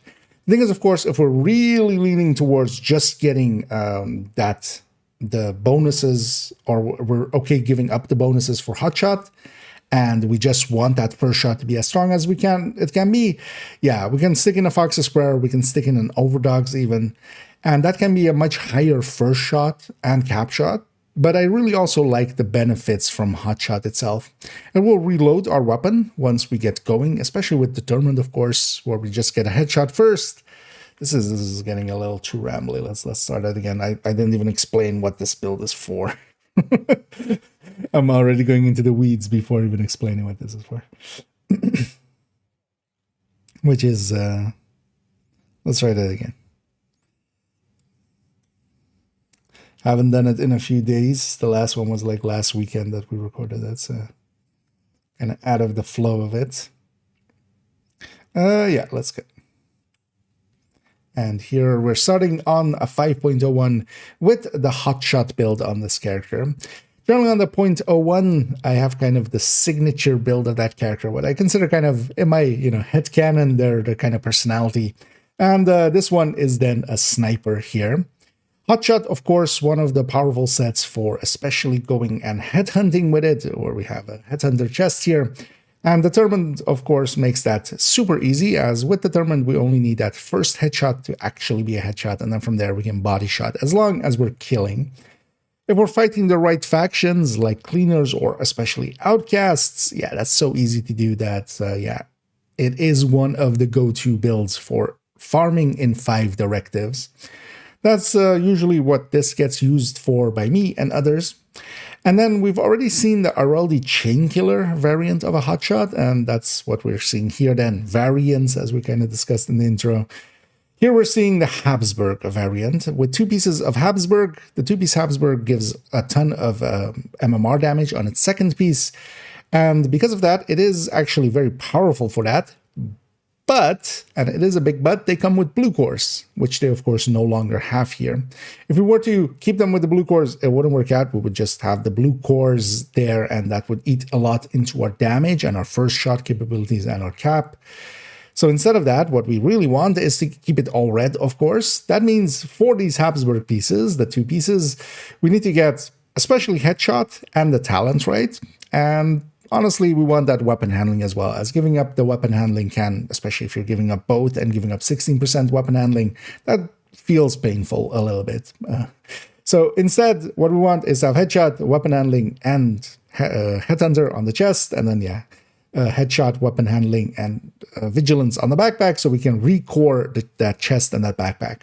That makes this the most famous of the super unicorns. So generally when we're talking about a unicorn, we just need 2 stats to be right, and then, for instance, then we recore a core or something. In the case of when we want 2 stats and we want the talent, either a chest or backpack talent, yeah, we're adding a lot of complexity there, and yeah, that makes these super unicorns in the form that these are, where they are recored. You can craft for them. That's usually how most people get them, is you just spend a lot of currency, resources, and usually watch points to just get it done. And when they are on the vendor, you can buy and deconstruct Habsburg pieces, and that's how you get the crafting component for the brand, and then the rest of it you can get from the watch points. In the past, with watch alts, this was just basically how much were you willing to spend, because sometimes it would take quite a while to get any of these. Sometimes you get lucky as well, and some people just have gotten them as drops out of like their second countdown. But for most people, these will be if you want to go for them. And really, this is only worth it if you really run Hotshot builds quite a lot, if you run headhunting MMR builds quite a lot. It is somewhat worth it to go this route, because what it especially gives you is a better first shot and a better cap shot. The second shot that we get is actually better with the Chainkiller, because that 150% that it has on the Chainkiller as the perfect stat, that you get 150% of your shot instead of 125% with the normal, makes the Chainkiller actually on the second shot better than this setup. But what I especially care about is the first shot and the cap shot. And the first shot especially is a decent amount higher on this 2-piece Habsburg version. And yeah, but it comes at a hefty cost. Because for instance, in my case, getting these ones in the past, this cost me around 18,000 watch points back in the day when watch alts were a thing and we could recycle basically a character slot to get watch points again and again and again, which no longer is the case nowadays. Nowadays it's account wide, which overall I do agree with that change. And yeah, even though I do miss watch alt runs, but 18k watch points is not something that anybody or everybody will have available to spend, of course. So you can try to farm for them and craft for them here and there, but not per se worth going for outright unless you really run this build a lot. Then also, yeah, I'm running it with a 4-piece hotshot. I like the bonuses from hotshot, the gear set bonuses. Not just the bonuses, but the talent as well, which can reload our weapon, which can give us some bonus armor and heal us back up. And because of that, and it has also a damage component to it, because of that, I actually generally run this with the 4-piece hotshot. If you want basically all-out damage, choices that you can make is either putting just the Fox's Prayer in here. That does actually do generally more damage, except for when the hotshot is triggered. One of the things is once you have hotshot going, as long as you don't miss, and of course with Headhunter and Determined especially there, we're trying to just not miss and continuously hit enemies. We just need to body shot them anyway, so that's not hard to do. When that amp is up, this would be ahead, but that amp, of course, isn't on the first shot. So with the Fox Prayer, for instance, you would have that. Also, Overlord or Overdogs alongside of the Fox's Prayer can work wonders as, yeah, Overdogs feeds into the Headhunter and kind of double dips in the same way that the Shroud does. I don't feel it's intended, but yeah, you can definitely use it if you want to. Here we're setting everything up with headshot first, and then if we have an extra slot available, we're putting in a little bit of weapon handling, mostly because that helps out a little bit with the weapon end of things. Weapon-wise, the White Death is one of the go-tos with MMRs nowadays, as it is one of the harder-hitting high-ends, which we can put Determined on, of course. But honestly, you can go with many of them now. Any of the bolt-action magazine-fed ones, which is, for instance, they have the custom M44, the SR-1, the SRSs, the M700 Carbon, for instance, all of those can be used as well. I end up using the hand basket quite often as well.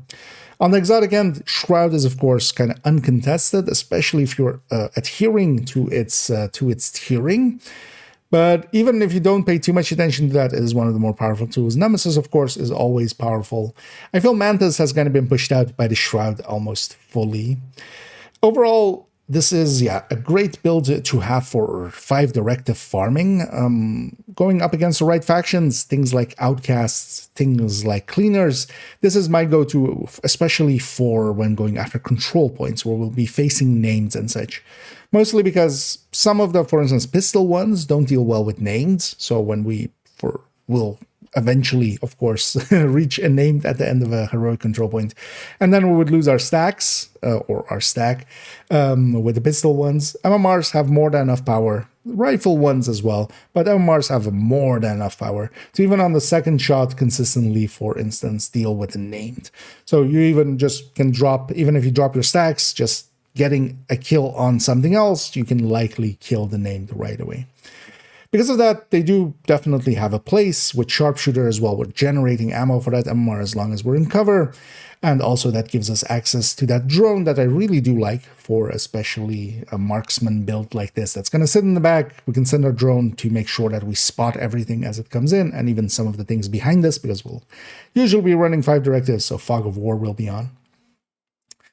Definitely a build style worth having. This Habsburg one, yeah, is very expensive. As we discussed, this being these super unicorns aren't easy to get. If we take it into the game, it is actually saved as we saw there. I generally save it with the hand basket and the White Death that I have here. And then I have the exotics available to me, both the Nemesis and also the Shroud actually here. The Nemesis can work in some of those places just to get the first shot going, and for instance, if I get the Rogue call out as well, I'll generally either grab a Nemesis or a Shroud, for instance.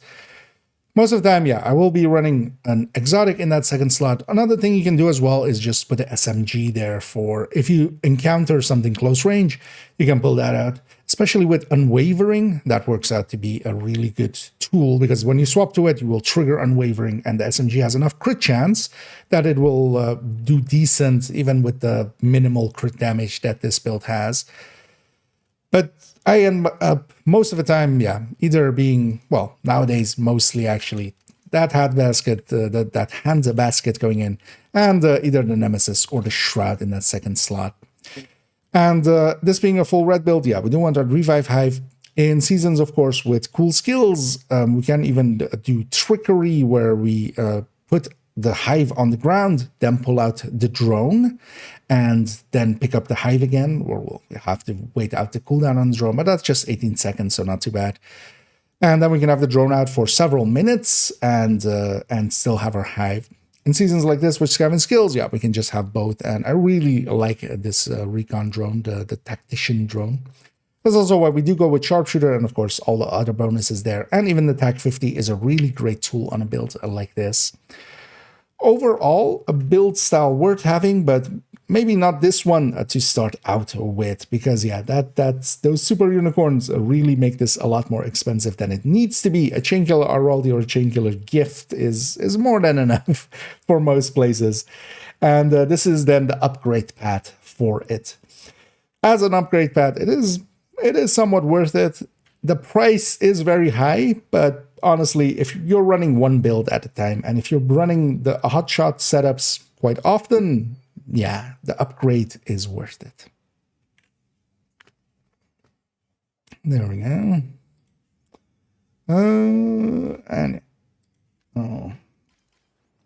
Let's actually go into the shared space here. Best. Have some of these backgrounds.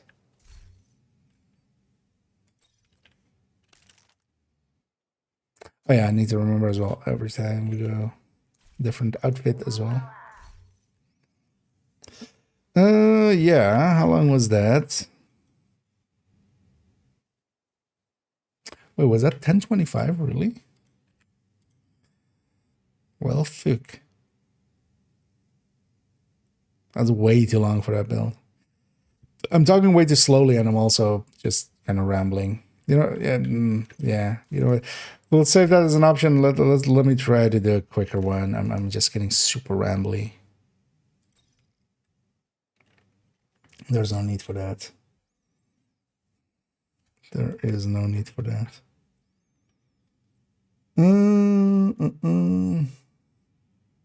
So,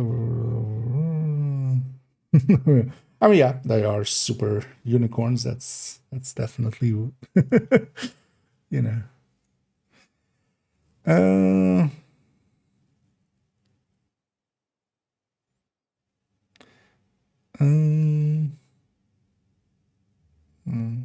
She's wait, what?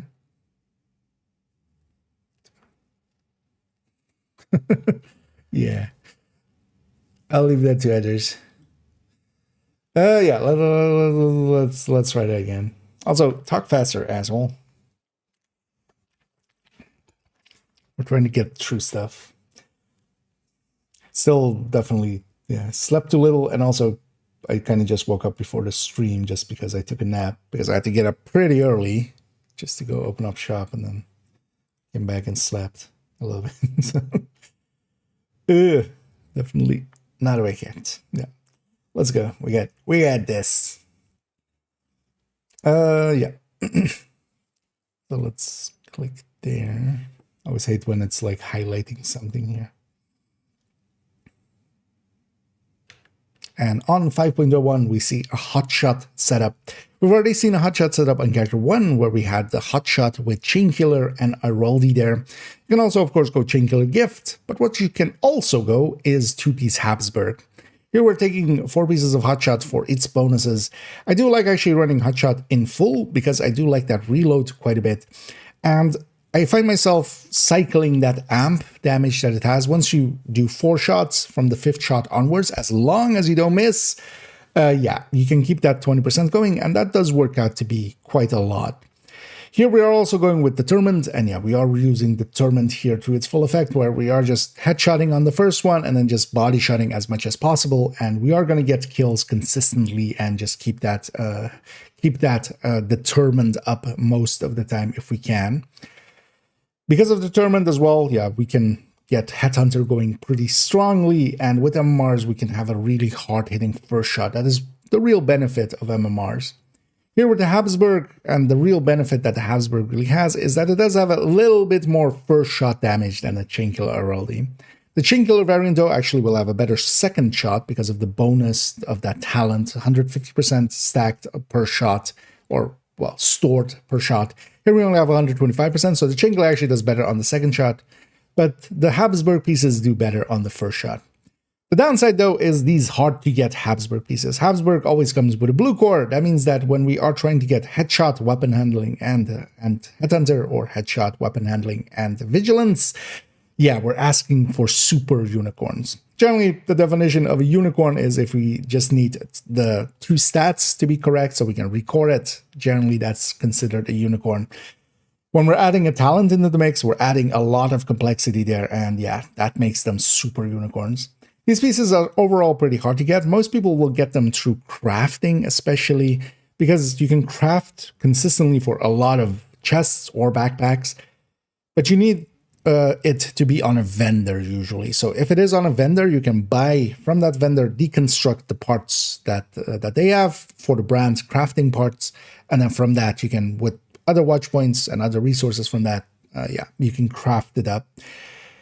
But it can cost quite a lot. So in my case, this cost me around 18k watch points back in the day when watch alts were a thing, which no longer is. Now watch points are account-wide. In the past, they used to be per character. So if you deleted the character and made a fresh one in that in their stead, yeah, you would get the full watch points again. So that's how I got mine. And nowadays, of course, that's no longer per se available that way. But overall, these are also just an upgrade path to the Chingle Araldi version. A worthwhile one if you really run this style of build a lot, but if you don't, actually, yeah, they aren't per se needed or, yeah, worth it in that case.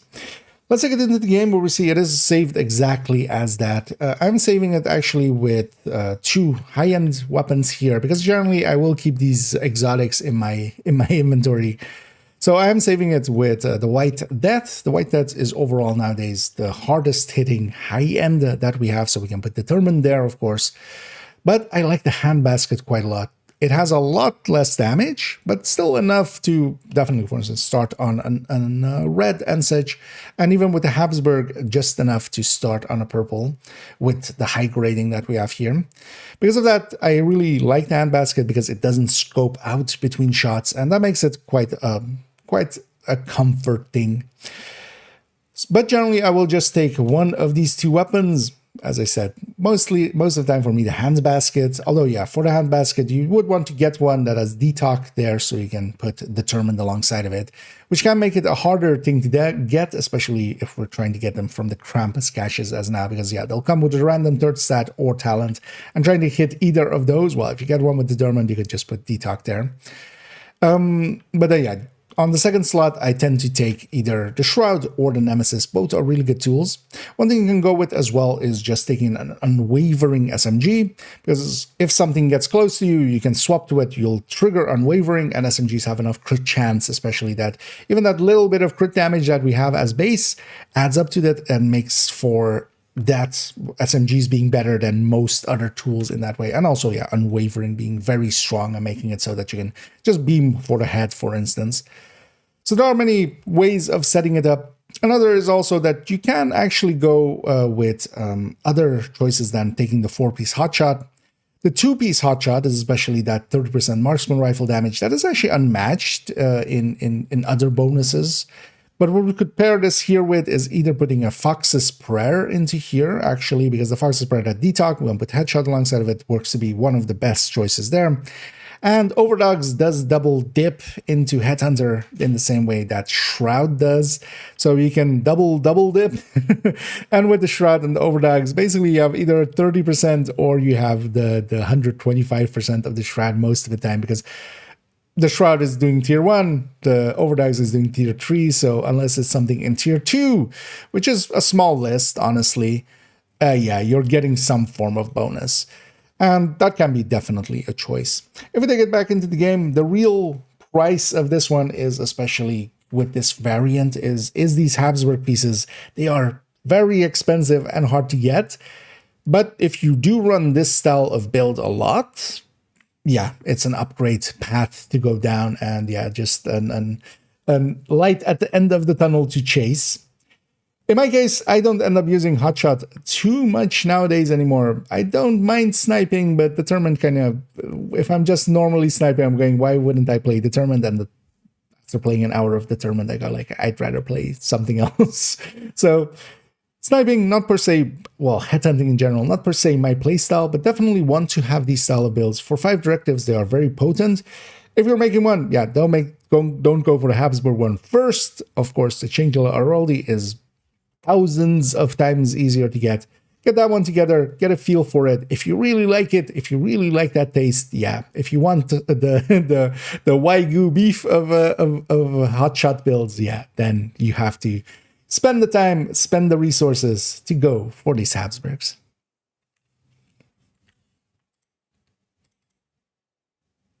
$6.59.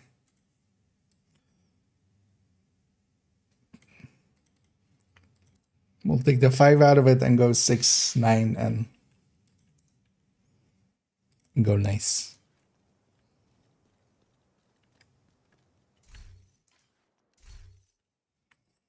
Okay, now I also left out a bunch of stuff that I said in the other one, but that's also fine because we don't need to drone on about stuff. Yeah, let me catch up here for a second.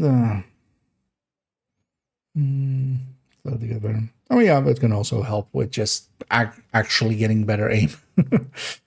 The 19 killer and the gift on the first shot and the cap shot, yeah. Overall, I would consider, yeah, it an upgrade path of it, but yeah, it's a very expensive one. To a degree that, like, honestly, unless you're really running that build a shit ton, like, not worth going for.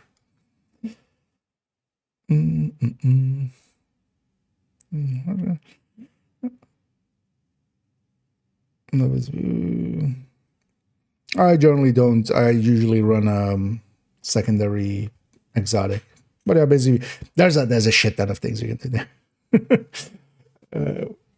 I wouldn't have. I will never like kind of cover all of those in these. We're kind of covering the basics, but yeah, basically, yeah, you can stack it on the weak points going from one place to another, for instance. Yeah.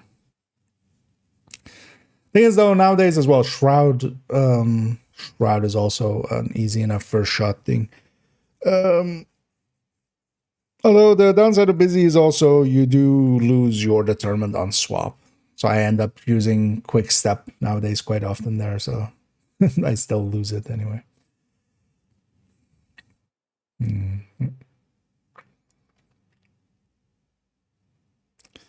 Lexington, and what is this stat if you have the time? It depends on the build. So generally I run the plus 20 mag. That's kind of a given. But then it depends on the build. It's either crit chance or crit damage. And then, you know, for focus, the 2 times a year I run it, the scope. But yeah, the way that it gets set up, so generally on build picture, so for instance, in a second here, we'll see this build picture. We'll see this build. Oh no, well, this one's not on the secondary, but this one's with the big one. But you see on the underneath the weapon, I say like 0 crit chances, 2 crit damages. So it depends on whatever the. Oh, this isn't. Okay, let's actually fix that.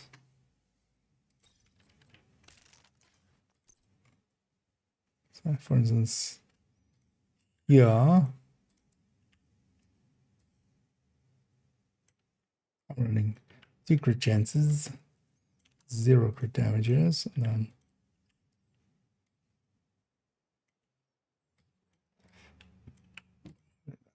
but yeah, you can kind of shift your crit chance crit damage a little bit by setting this up in different ways.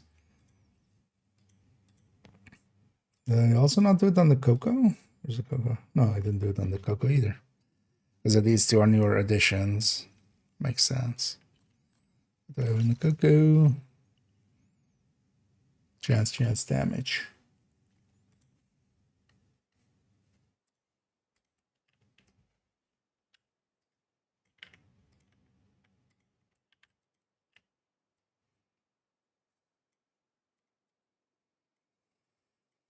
But you can basically use these mods in coordination with, because if you remove one crit chance mod here and then take a crit chance on the gear, you're basically -5 plus 6. So you're shifting your crit chance up by 1 and your crit damage down by 2.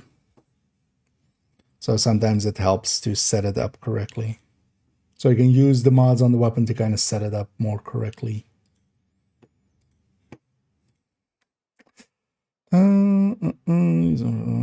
That's not firewall. Oh yeah, I mean that one gains a little bit, but that's about the same as well as, for instance, demo for its mod. The downside of the firewall mod though is, yeah, it does require a long rail, even though nowadays we run Lexington mostly and stuff. But yeah, you should never discount the mods on the specializations either. Because the same for demo. Yeah, let me catch up here for Lee. So yeah. Although we were recording, actually, yeah, for those coming in and maybe unaware, I'm recording for this character's build collection run through, which is a series of videos we've been doing, going through the build collection and per character. So yeah, we're on character 5 now. This is character 5, and we're going through their builds.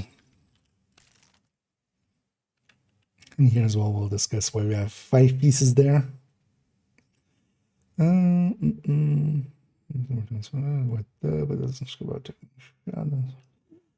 Okay, yeah. Especially if you use the scope.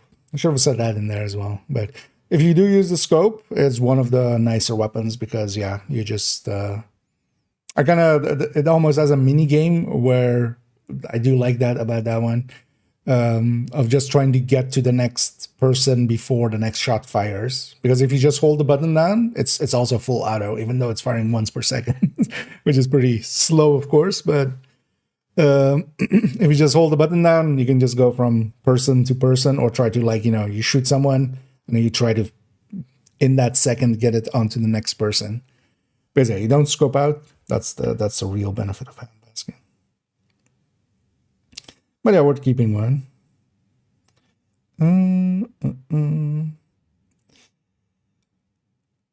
Is the on loot drop the shroud more? Oh, do you mean if it's just in the general loot pool? Yeah. It's also, you can get the blueprint from Outcast Retaliations, and it's from the kill squads. So that list you quite quickly get together. Because you can target MMRs, but there's 4 that drop. Right, there's 5 total, 4 that drop. Yeah, so that could take a while to farm, but yeah, it is in targeted loot in exotic caches and such as well. But you can also get the blueprint pretty easily for that one from Retaliation.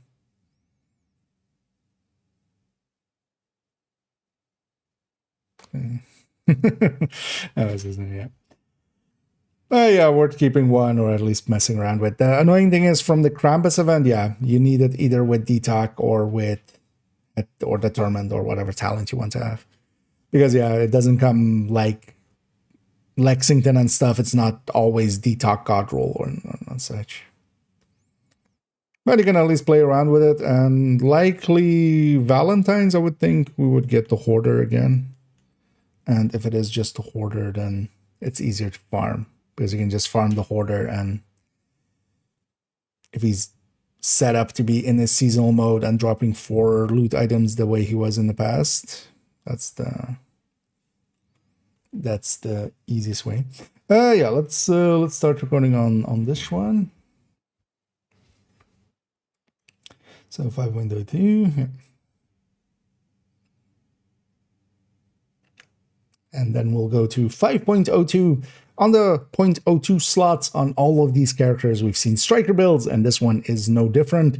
Here, though, we're showing it with the Bighorn, and the Bighorn overall, though, is just a gun most of the way, because here as well, we're just setting it up as a crit chance, crit damage build, but we're just showing it with the Bighorn. In the past, this would kind of show how to set up for a weapon, for instance, like this, that doesn't have any crit chance, and just to show the stats choices we would make for that, because we're of course going to take a lot more crit chance on the gear to make it up, and so we still hit a high enough crit chance, in this case 58. Nowadays though, with Lexington actually and Equalizer, we generally go that route as well, where we, for the most optimal setup, we're taking 3 crit damage mods on the Lexington. And because of that, that kind of overlaps with this, of course. This setup, though, wouldn't work for some of the other exotics, and that's kind of the thing nowadays. You either set it up that either 55 or 61 version, where you can take some of the other exotics, like, for instance, Elmo and Chameleon and Eagle Bearer and such, or you set it up on the 58, and then you can take Bighorn and, yeah, Lexington, for instance. Because even for FAMAS, yeah, it couldn't take 3 crit damage mods. The Lexington can, because it has a long underbarrel rail. But we're kind of bearing the lead, as, yeah, Strikers is very much one of the most potent sets in the game. It is our go-to for getting shit done. We've already repeated the text quite a few times of when the going gets tough, the tough grab their Strikers, and that still holds true. Especially a chest striker for certain situations is unbeatable and unmatched by any other gear set. An Obliterate Striker, though, nowadays does have some competition, but the Obliterate Striker is still our general go-to, our general meta, because getting to the 200 stacks that the Chest Striker needs, yeah, that requires either basically long enough engagements or the thing of stacking with the ACS, and especially, for instance, the prime example of this is the Incursion, where on several bosses they're immune for a little bit, but we can still stack on an immune enemy with Strikers. So by just shooting them with the ACS while they're doing basically their intro coming through the wall and such for right, we can just shoot them in a stupid face with an ACS, get our stacks up, and yeah, then getting to 200 isn't too hard. In general play, you could also make a point of just trying to stack consistently with the ACS to get to that 200 stacks more often, and then just run the Chest Striker, because overall the difference between an Obliterate Striker and a Chest Striker is around 20% in favor, of course, to the Chest Striker. That is a big gap, and yeah, but in general play, if we're just using the AR, especially for instance here in somewhat slower AR, not for instance a thing like FAMAS or such, or an SMGs where we can go into the thousands or into the 1000.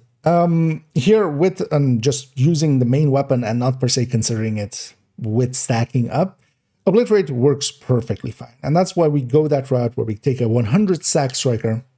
And generally we set it up with the backpack, especially so we can bring in some of the exotics that we have. So we've already seen, for Strikers especially, we've seen Coyote variant, we've seen Tinkerer variants and Overdogs variants already. This is another Overdogs variant, but then here just shown with the Bighorn and yeah, the alternate layout for the crit chance especially. As with all of those as well, yeah, we have all the other options kind of in the corner there. Here, of course, it being kind of set up for an exotic. Tinkerer is excluded because, yeah, Tinkerer wouldn't work with the exotics. But overall, Strikers, of course, yeah, one of the mainstays. On all my characters, I want to have one of these just to get the harder things done and have them be available for when we really need to carry. Here we're setting it, of course, up on the full red as we have it. That's mostly for group play. This is not something I would per se consider running solo a lot, even though they work perfectly fine solo. I like my tech tanks solo quite a lot. But then we take, for instance, yeah, Striker and put in a Memento and a few blue cores and yeah, make it a tech tank. But also don't be afraid, for instance, starting out, making 2 blue cores or such in here, or for instance, yeah, sticking just the Memento by itself and grabbing a shield, giving yourself a little bit of survivability just to get going at the start. The thing is, though, once you get adjusted to full reds, yeah, they can go really fast and they can be very powerful. If we take it into the game, we see a thing that we've talked about a lot going through the characters, but here we see it again. But just to explain it, as this is the first one on this character, it's saved with 5 pieces. And here in the case of Strikers, I even have that chest at the ready in their inventory. So we even have all 6 pieces here available. So we could go 6-piece striker, but of course we wouldn't run it this way. Even it being saved as that 5-piece is just set up that I can either pull in an overdogs and make it that overdogs variant, and then I do have the bighorn actually not in their inventory anymore. But yeah, usually their bighorn is in their inventory, and I can just stick that on there and make it that version.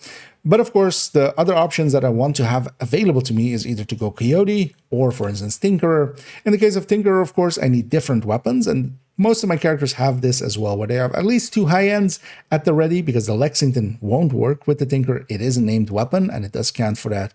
So instead, if I go the Tinkerer route, I'll grab 2 ARs here that I have at the ready with different talents as well. Slot those in. I'm ready to go on a Tinkerer variant.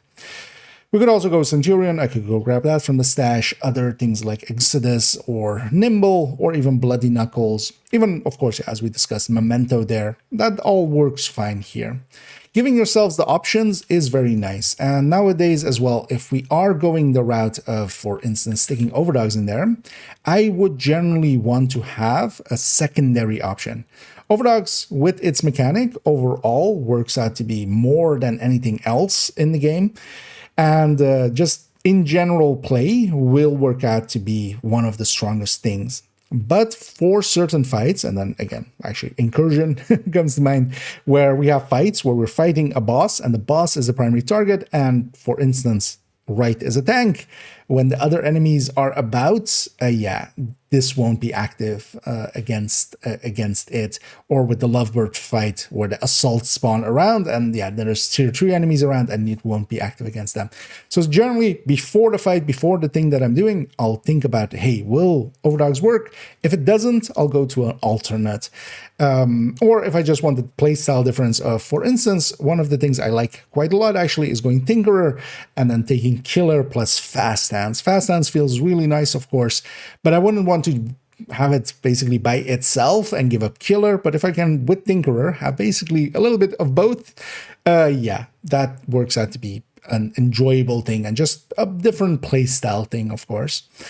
Coyote in group settings, generally I do want to have a Coyote in the team, and if in a countdown or something I see that there is no Coyotes at all, which actually nowadays happens sometimes, I would stick in that Coyote. Having a Coyote and giving up a little bit of my own damage will work out better, and then giving the team-wide buff of a Coyote is going to work out better than me just keeping a little bit more of my own damage.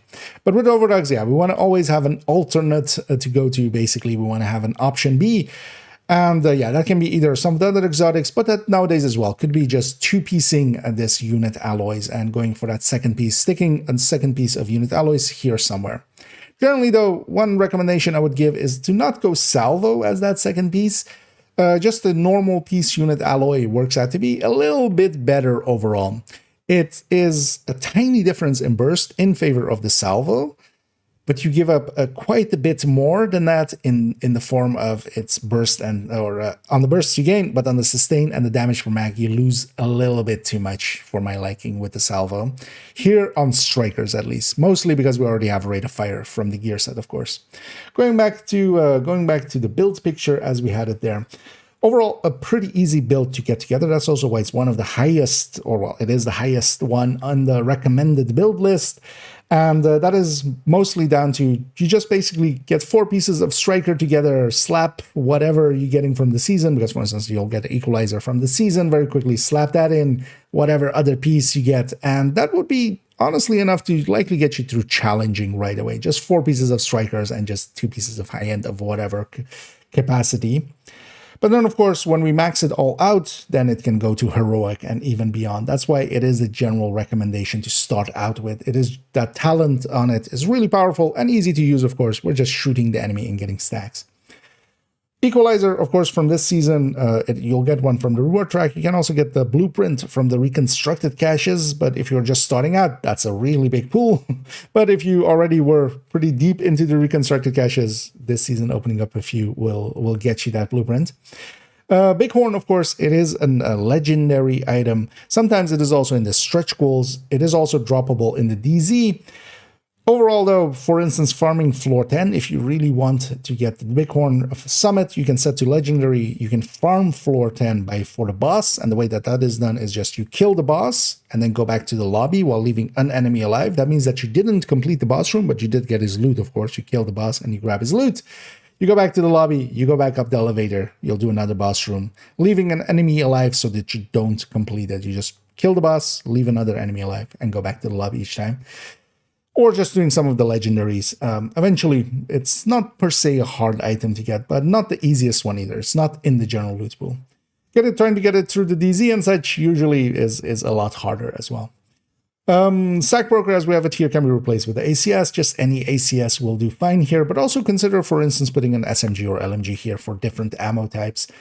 With an Obliterate Striker, I tend to not often use this tool to stack up with. I sometimes use it, especially with Brazen, just to deal a ton of damage in close range, just unloading the mag, getting a lot of stacks, and then swapping over to my main weapon. But yeah, definitely consider also other weapon types. Overdogs, lastly, is in the general loot pool from this season onwards, and the blueprint is also available through Retaliation. That's also the preferred way to farm for it. If you go to Retaliation, you can set your target to gloves. You might get it as a drop if you do enough hyena completions, and it needs to be hyena completions. It is a blueprint reward for that.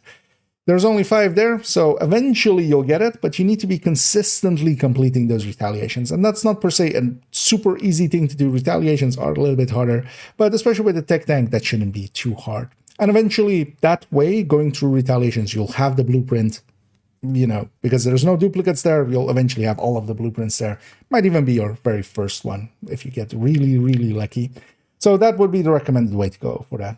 Overall, highly recommended build. Having a striker is basically on every character I have a striker. That should say enough. I feel you need to, if even you don't want to, if you're someone that goes like, I don't like meta and stuff, that's fine. At least experience it once. Run it once, play around with it, see what it can do, just so you know where it's coming from. That one being like 12. That's a little long, but we explained way a lot, which we can just rely on for the rest of them. That one's a big one anyway. I got showered with money at some point, I see there. Yeah, let's go to Sinister.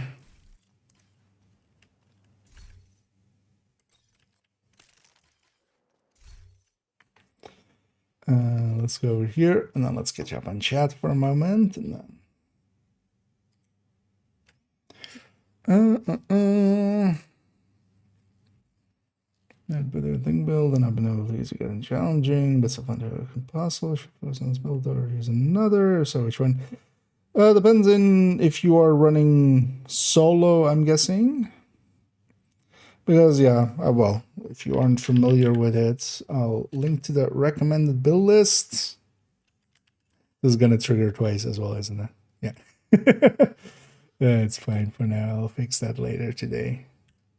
But yeah, in that recommended build list, so for instance, one of the things you could have is going red strikers. But if you're, for instance, solo, making one of the tech tanks there, they're what my go-to, for instance, for solo play. Thing is, though, you do need technician unlocked for that, and you need a memento, especially for the tech tanks. But they're my go-to kind of solo build. But the OD is good. And then OD, for instance, yeah, can deal with 5 directives, for instance, where the tech tanks generally can't unless you make the Tempest one, but the Tempest one is... you need to get the Tempest, which also isn't easy. But yeah, have a read through on the recommended build list. You can also make a hotshot build, for instance, that we saw a little bit earlier here. I don't know if you were around then, but you can make a hotshot build, and that can very easily get you to 5 directives and heroic. But then you're kind of relying on determined, effectively, and fighting outcasts, especially. Yeah. Let's go back here. So 5.03.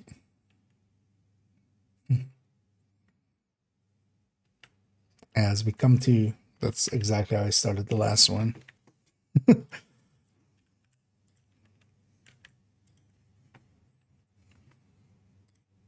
Not that matters. There's like 6-7 minutes between those sentences. Yeah. As we come to 5.03, tipping scales on this character. As actually this replaced, I removed a Hunter's Fury and a Negotiator from this character to make place for a tipping scales and a Cocoa, a concentrated company. That should kind of tell you already that I really do enjoy tipping skills and I really do enjoy concentrated company. As, yeah, if something gets added to my second account, it means, especially if it's removing other builds, it means I enjoy them overall more. And I would say, while I enjoy Negotiator quite a lot, if I want that playstyle, I have several of those on my main account. We have a full-on Negotiator. We have, you know, full red one.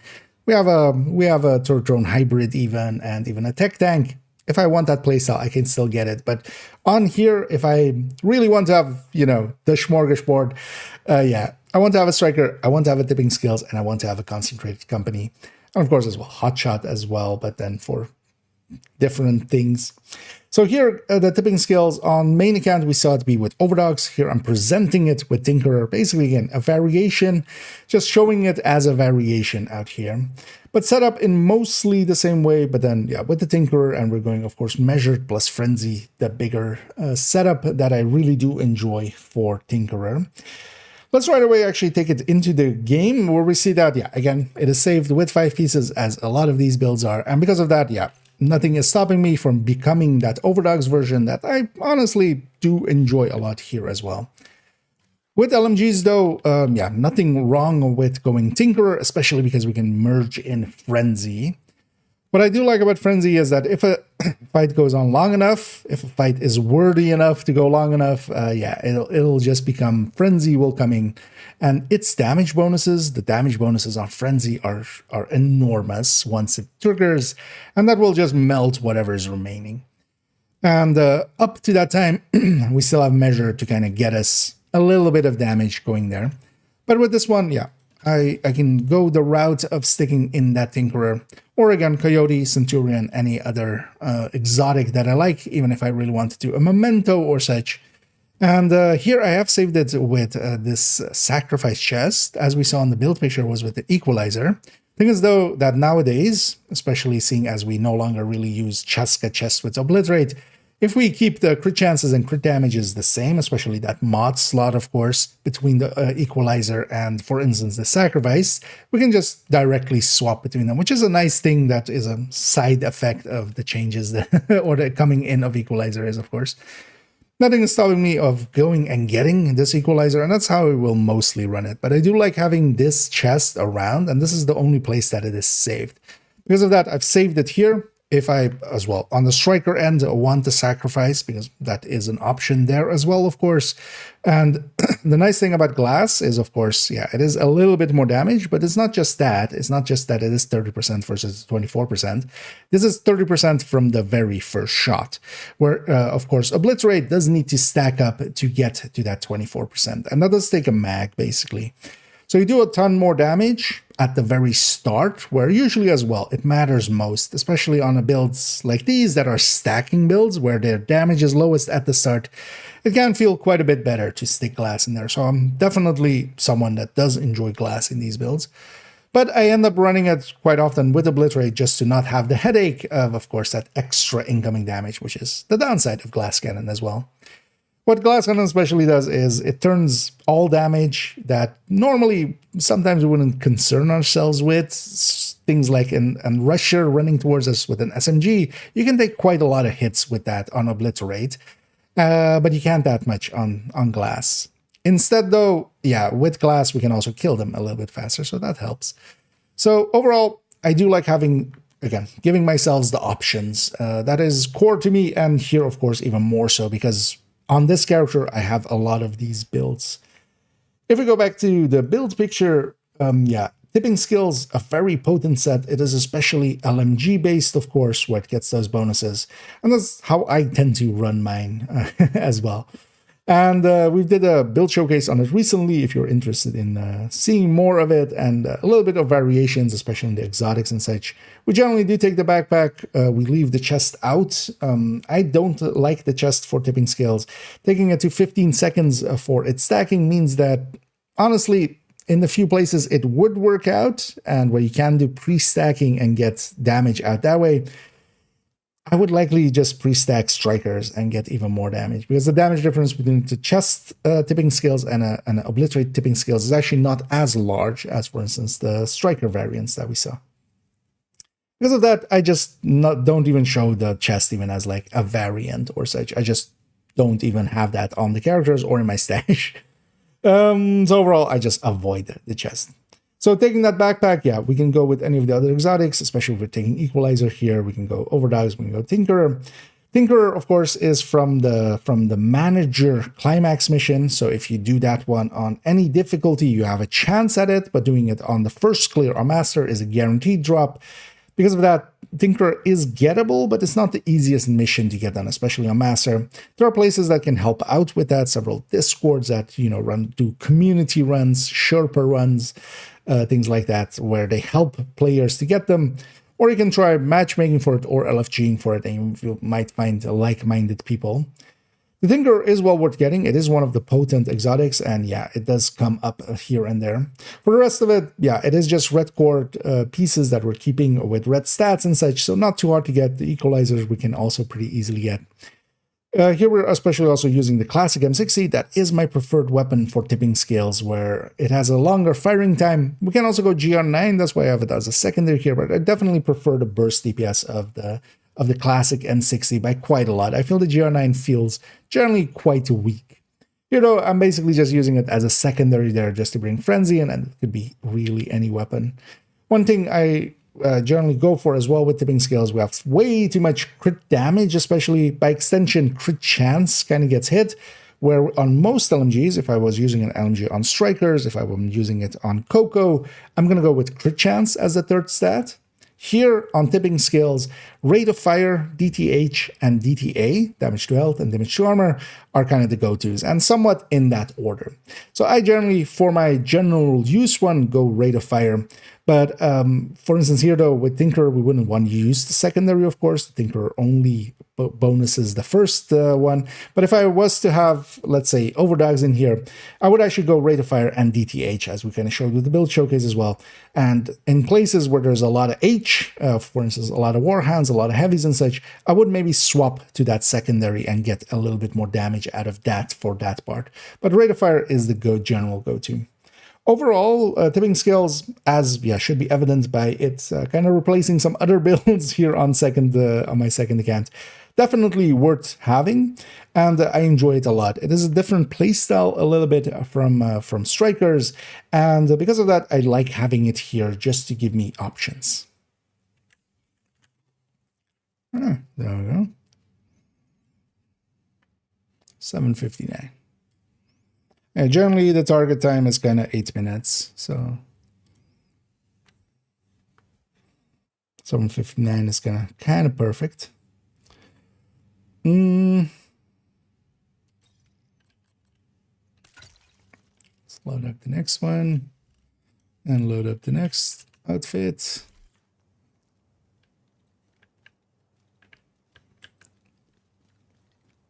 Actually, while it's dark, let's go upstairs here. Okay, so that was point 4. Yeah, this afternoon we're going to go all the way to point 8, and then the rest we'll do this evening. Something here? No. Anyway, for those coming in, I'm just recording for this character's build collection run-through series we've been doing recently. So, going basically through all the builds of the build collection, character by character, but here, yeah, going one by one. Oh, yeah.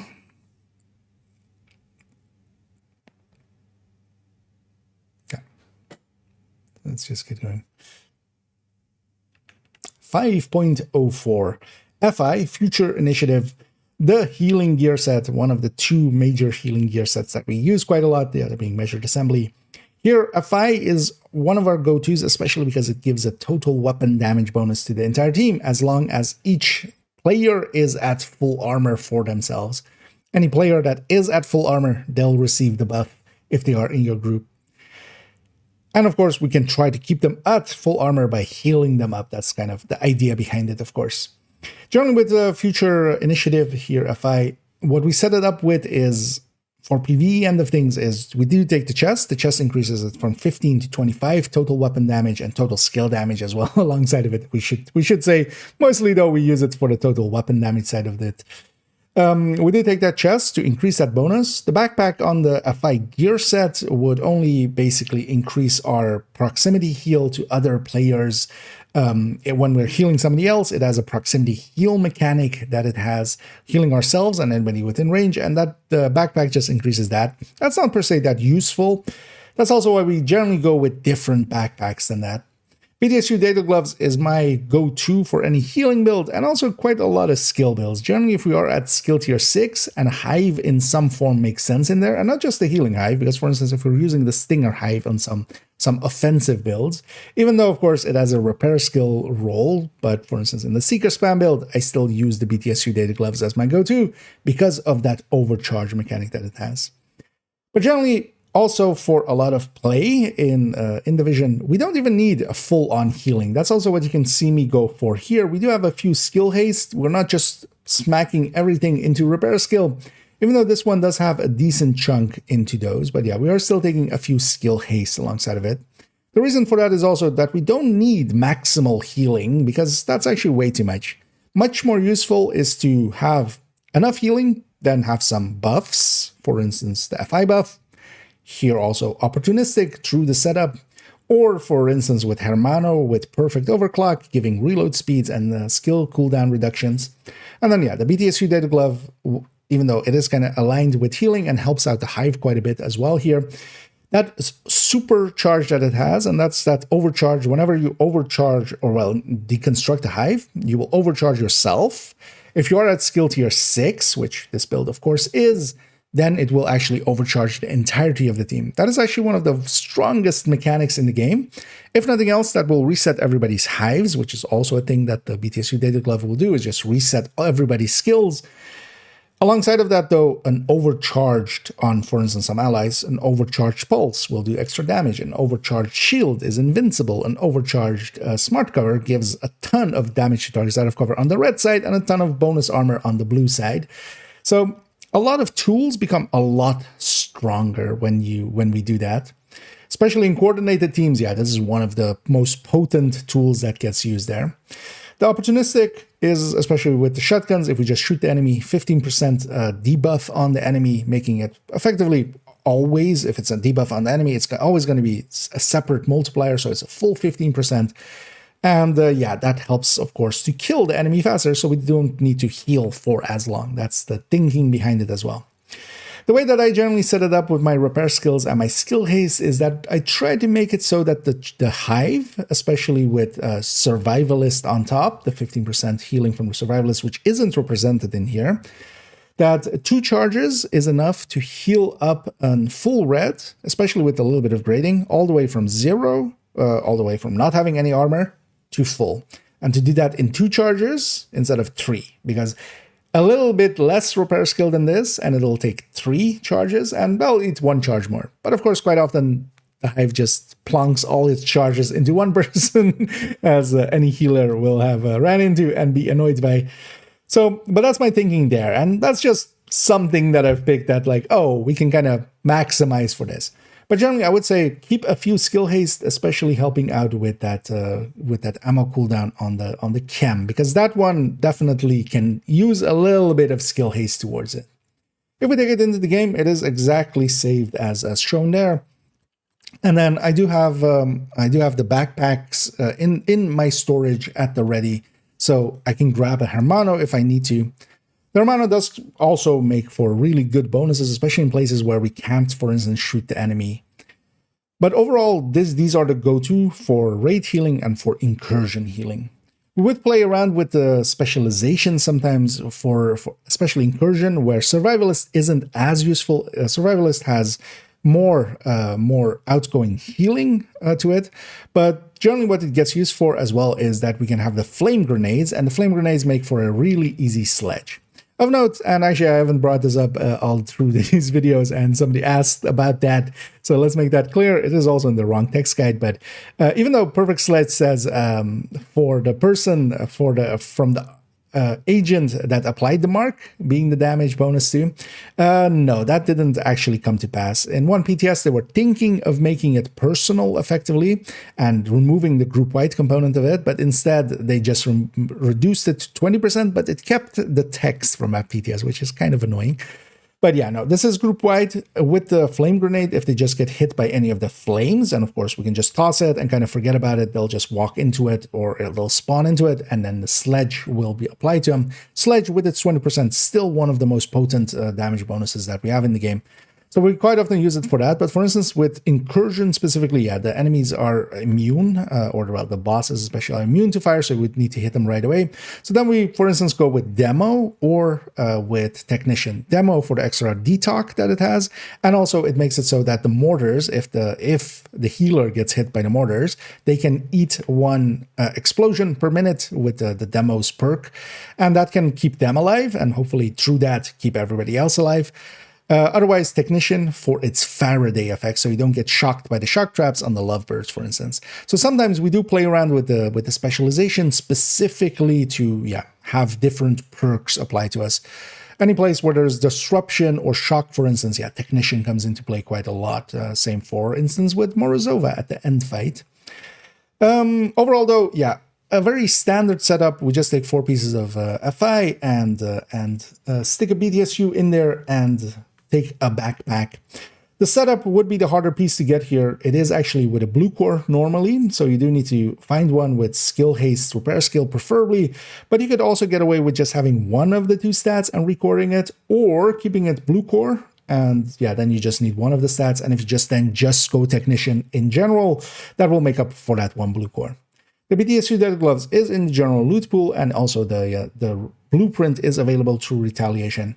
You do also want to have a Scorpio. The Scorpio's ability is to kind of CC and then also give its damage debuff. And as you can notice, we're trying to do a lot of damage debuffs. This is and Scorpio is another one of them. And that means that getting the Scorpio is kind of nice here as well. Applying opportunistic, of course, that's why both of these are shotguns, and we aren't going, for instance, with a rifle version of Perfect Sledge stage left. Scorpio is available from the general loot pool and also from retaliation. Lefty is just a general shotgun. All of these pieces come with yellow cores already, and we're keeping the stat alongside of them, making it super easy to get together for the FI pieces itself. So overall, a decent build, but situational. I would not run this in heroic. Honestly, I wouldn't even run it, for instance, for legendaries and such. This is mostly relegated to incursions and raids where this level of healing is needed. For heroics and even legendaries, I would consider something like a combat medic, which has a lot more combat capabilities and is keeping its own damage up. For legendary as well, I would, for instance, consider a refactor setup, which can do enough healing and also do some damage alongside of it, and you're not as reliant on your teammates because you're doing a little bit of damage yourself. But with a good team, definitely, if you're supporting them, but that's the thing, of course, this is a support build. You need the team to be there to support them, to be worth supporting. And in raids and such, of course, they are invaluable and one of the core builds to have. 9, that's fine. A lot of explaining happened there.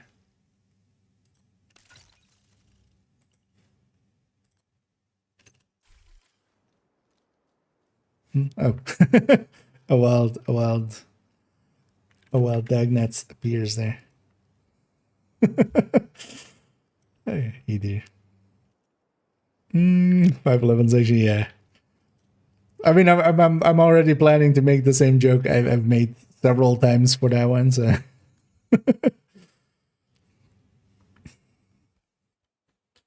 But yeah, that one is in here indeed. Does it work well with Ouroboros? It can. Generally, well, Ouroboros just works well with any gear set that SMGs work well with. I would consider more Hunter's Fury for it if you're just making something for it. Keep in mind though that Ouroboros used to be like the god king of SMGs. That's no longer the case. It's still good, but it's kind of on par with a measured SMG, which is still good, but we also have killer on SMGs available, and they are a step above basically. But Ouroboros is well worth running. But if you're making something dedicated for it, or you're planning on making something for it, maybe Hunter's Fury. And hey, the God. Weird sentence to say like that. Hey, God.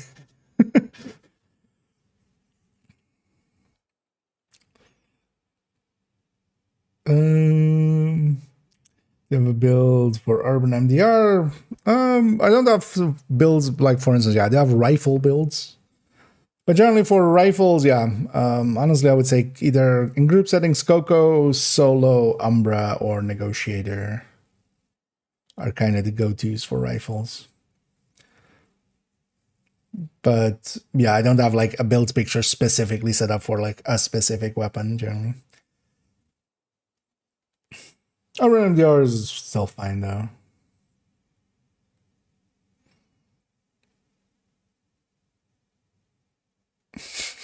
Controls, yeah, indeed.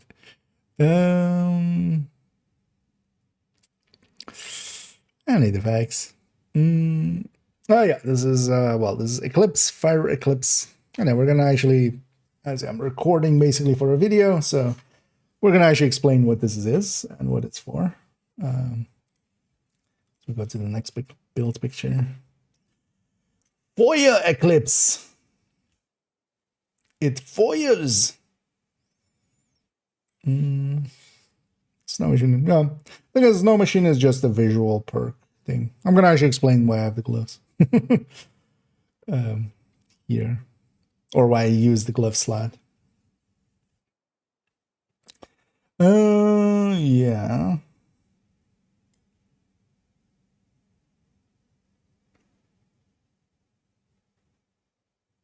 Yes. And coming to 5.05 on my 05 slots, we have generally some form of Eclipse or Eclipse-alike. As for instance, on one character we had a refactor set up to be with fire. But generally, this is my Eclipse slot, and here we're seeing a variant again. This one we've, on the gear side of things, already seen on character 3, where we had this exact same layout, same weapons, but not the same skills, because here we're running Gunner, and we're running the Banshee Pulse. This is just to show this variant by itself, and this is also my recommended starter variant overall. In the masterclass and even the build showcase that we did on Fire Eclipse, we showed this, and this is really nice to have starting out because that Banshee Pulse is really easy to use. You can use it through walls, and we'll make it so that even if you're kind of starting out and aren't really proficient with the fire chem yet, you can get something going, right? You can get some help out to your team. Overall, Eclipses, they are somewhat, I often consider them just groups play builds for me. Some people do like running them solo, especially, for instance, going solo with challenging and then 5 directives in the seasons that works out well. And then farming is pretty fast with these. But for me, they are my quintessential support build in especially missions on Heroic. I quite often joke that I'm a Eclipse main, even though that's less and less so true years, not nowadays, but years, with a lot of the modifiers not really being conducive to either needing CC, because we're, for instance, we had seasons where anybody would set everything on fire with microwave coils, or seasons where people are invincible anyway due to Zealot. You don't need the group CC then. But for general play, I feel, honestly, 3 damage dealers and a Fire Eclipse are for a Heroic mission. It's going to work out better than actually just having a fourth damage dealer alongside of the way. And what these can do, Eclipse is a gear set that, whatever status effects this build applies, this player applies, all of those will spread on kill, on death. That doesn't need to be your kill, as long as it is applied by you, that will spread. So what we do is just send the fire cam out, set enemies on fire, our allies will spread it. With the backpack, we're getting some extra damage out of it. With the chest, we're getting an increased duration on the spread and an increased range on the spread. And then, yeah, we're putting 2 more pieces in here. Now, the electric piece doesn't per se need to be here. It could be any of the lower slots. We are taking a Vial Mask because that little extra damage that it has does work out. It's basically an extra little bonus, and we don't really have great other options available. Even though nowadays, do consider Blacklister, because especially when you're setting stuff on fire, they're not shooting back. I've played around with it with that 20%. I find it sometimes annoying to have to, for instance, mark an enemy, and it's also annoying that it doesn't work on the very last enemy when just one boss is staying upright. But also, we are not, while we're doing decent amounts of damage, we're not per se a full-on damage dealing build. If we take it into the game, though, we actually see that I don't have it saved with Gunner, even though we're showing it like there, of course. The main version of it, for me, the baseline is definitely with Survivalist and then also taking that Stinger Hive. I really like having the fire cam alongside of it. The fire cam versus the fire sticky is a lot more usable, I feel, especially in missions where we have ammo for it. Otherwise, we're stuck to the cooldown of the fire sticky. And I don't like having a fire sticky alongside of this because I can just do the fire with my fire cam. And having an extra hard hitter in the form of this hive is actually pretty strong. The Stinger Hive can actually delete entire waves by itself, so it can do a lot of damage. Even though it is scaling off of skill damage mostly, here we of course are setting up for status effect, but it still hits more than hard enough. We're going again with the lefty for sledging, because yeah, we do have that option of course, and that will apply for ourselves and then the group buff. And then also of course, these grenades are really good as just, you know, if we know where an enemy is going to spawn, we don't need to time it perfectly. We can just send the fire grenade whenever they spawn. The lingering flames will still be there and catch them all. Scorpio is my go-to. You can also go capacitor here for the other slot. Capacitor can increase your damage a little bit and also make it so that you can kill a little bit more consistently. I like having the Scorpio though, that because it does of course do its own status effects. And one of the things is also that yeah, while we're getting these status effects, especially the poison and the disorient, will keep enemies in place for long enough for me to land the fire cam underneath them if I need to. So overall, the main setup is like that. You can also, of course, go Snow Machine. One of the reasons I have it here, Snow Machine being the electric named knee pads, that makes it just a visual extra effect happen. I generally go with the glove slot here, and that's you will have seen that throughout my characters. And the reason for that is that sometimes, still sometimes, I'll take the electric instead on the mask. We'll put in a BTSU data glove. As we discussed several times, those BTSU gloves are really strong, and they are actually here, of course, yeah, with the Stinger Hive, we can use it alongside of there. And that makes for a potent variant as well. But honestly, I tend to just run it with the Vial quite often just for ease of use. But overall, a very powerful build. Eclipses are one of my go-tos and definitely one that I would always recommend to any players to try out. One of the things that I like about them and why I do enjoy running Eclipse quite a lot is in a game of basically, you know, warriors, everybody just running red builds, basically. Running a fire mage, yeah, that stands out, of course. I do enjoy it for its different playstyle. Overall as well, very easy gear set to get together. It always comes with yellow core, so just we get the pieces and we just put a status effect alongside of it. Alongside of that, we just take some skill haste, and specifically as well, skill haste, don't take skill duration. Skill duration does not apply to the fire duration or the bleed durations or such. For instance, for the fire cam as an example, it is only how long the gas cloud stays in the world before you detonate it, which honestly should be in the seconds before you detonate it. Also, with the fire cam, because I know a lot of people don't know that, and I'll just keep harping on it until everybody knows. Yeah, you can double tap the button that it's on. So here it's on E, for instance, for me. If I double tap the E button that it's on, any clouds, when I fire the cloud, when it disperses, if I double tap E, it will ignite it. You don't need to shoot it. And that makes quite a difference in how usable that tool becomes to people. Because yeah, if you were shooting it in the past, try it out that way. You will likely find that it's much easier. The electric piece is very easy to get. If you want to be fancy about it, you can, of course, go Golan as well. That used to be our go-to in the past before electric existed. But a Golan comes with blue cores, so you need to recore it. And yeah, I've seen some of those around.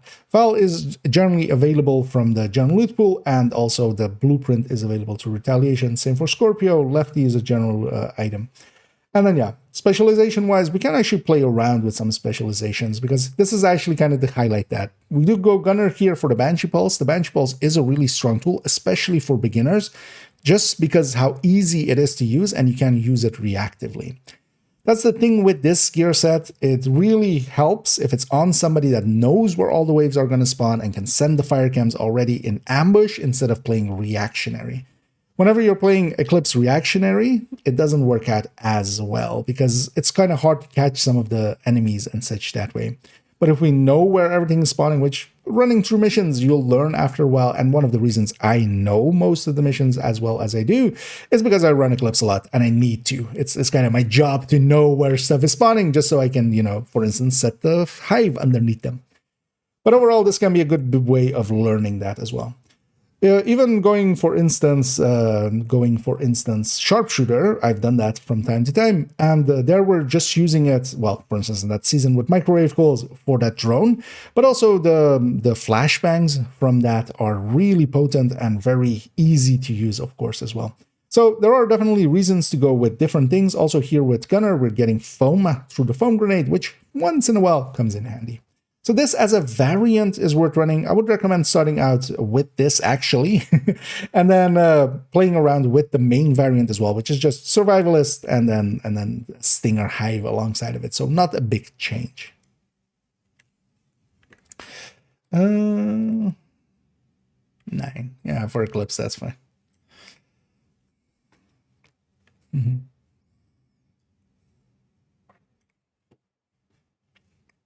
But yeah, might have got it in there.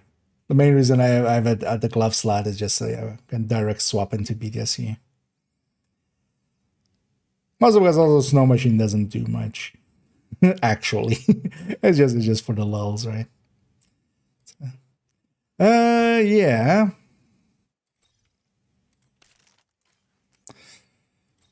Demo. And then for each of these as well, we're going down and load that slot on the apparel as well. But yeah, in this character, I only have basically the season pass ones, and then also the free ones from apparel events and such. So a little more limited here. Yeah.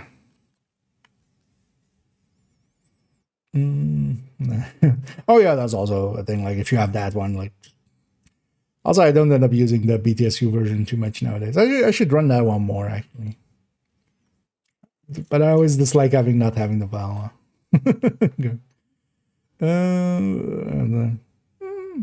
When it spreads through the Eclipse thing, yeah, it doesn't. But that's just because how those systems work. At that point, there's no longer a status effect applied by you. It's a status effect applied by your talent. It's just how the system is set up. But it'll only work on the people you've set on fire, you know, with the, or, you know, whatever status effect you've directly applied to them. When it starts spreading through Eclipse talent, it no longer.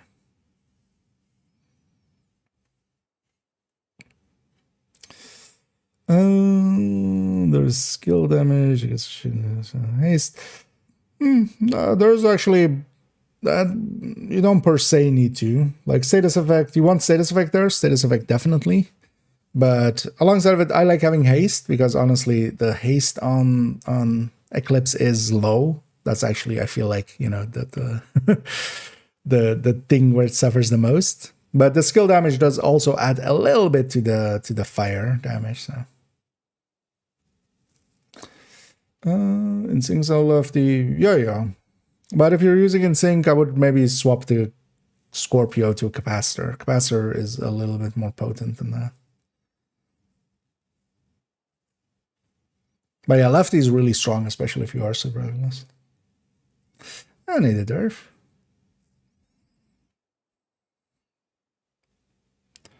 Yeah, let's go here. Let's advance this one. Okay, so we're on 6, 3 more to go. Yeah, let's get this done. Now we go play a little bit more, and then we'll come back in the evening and do the other 8.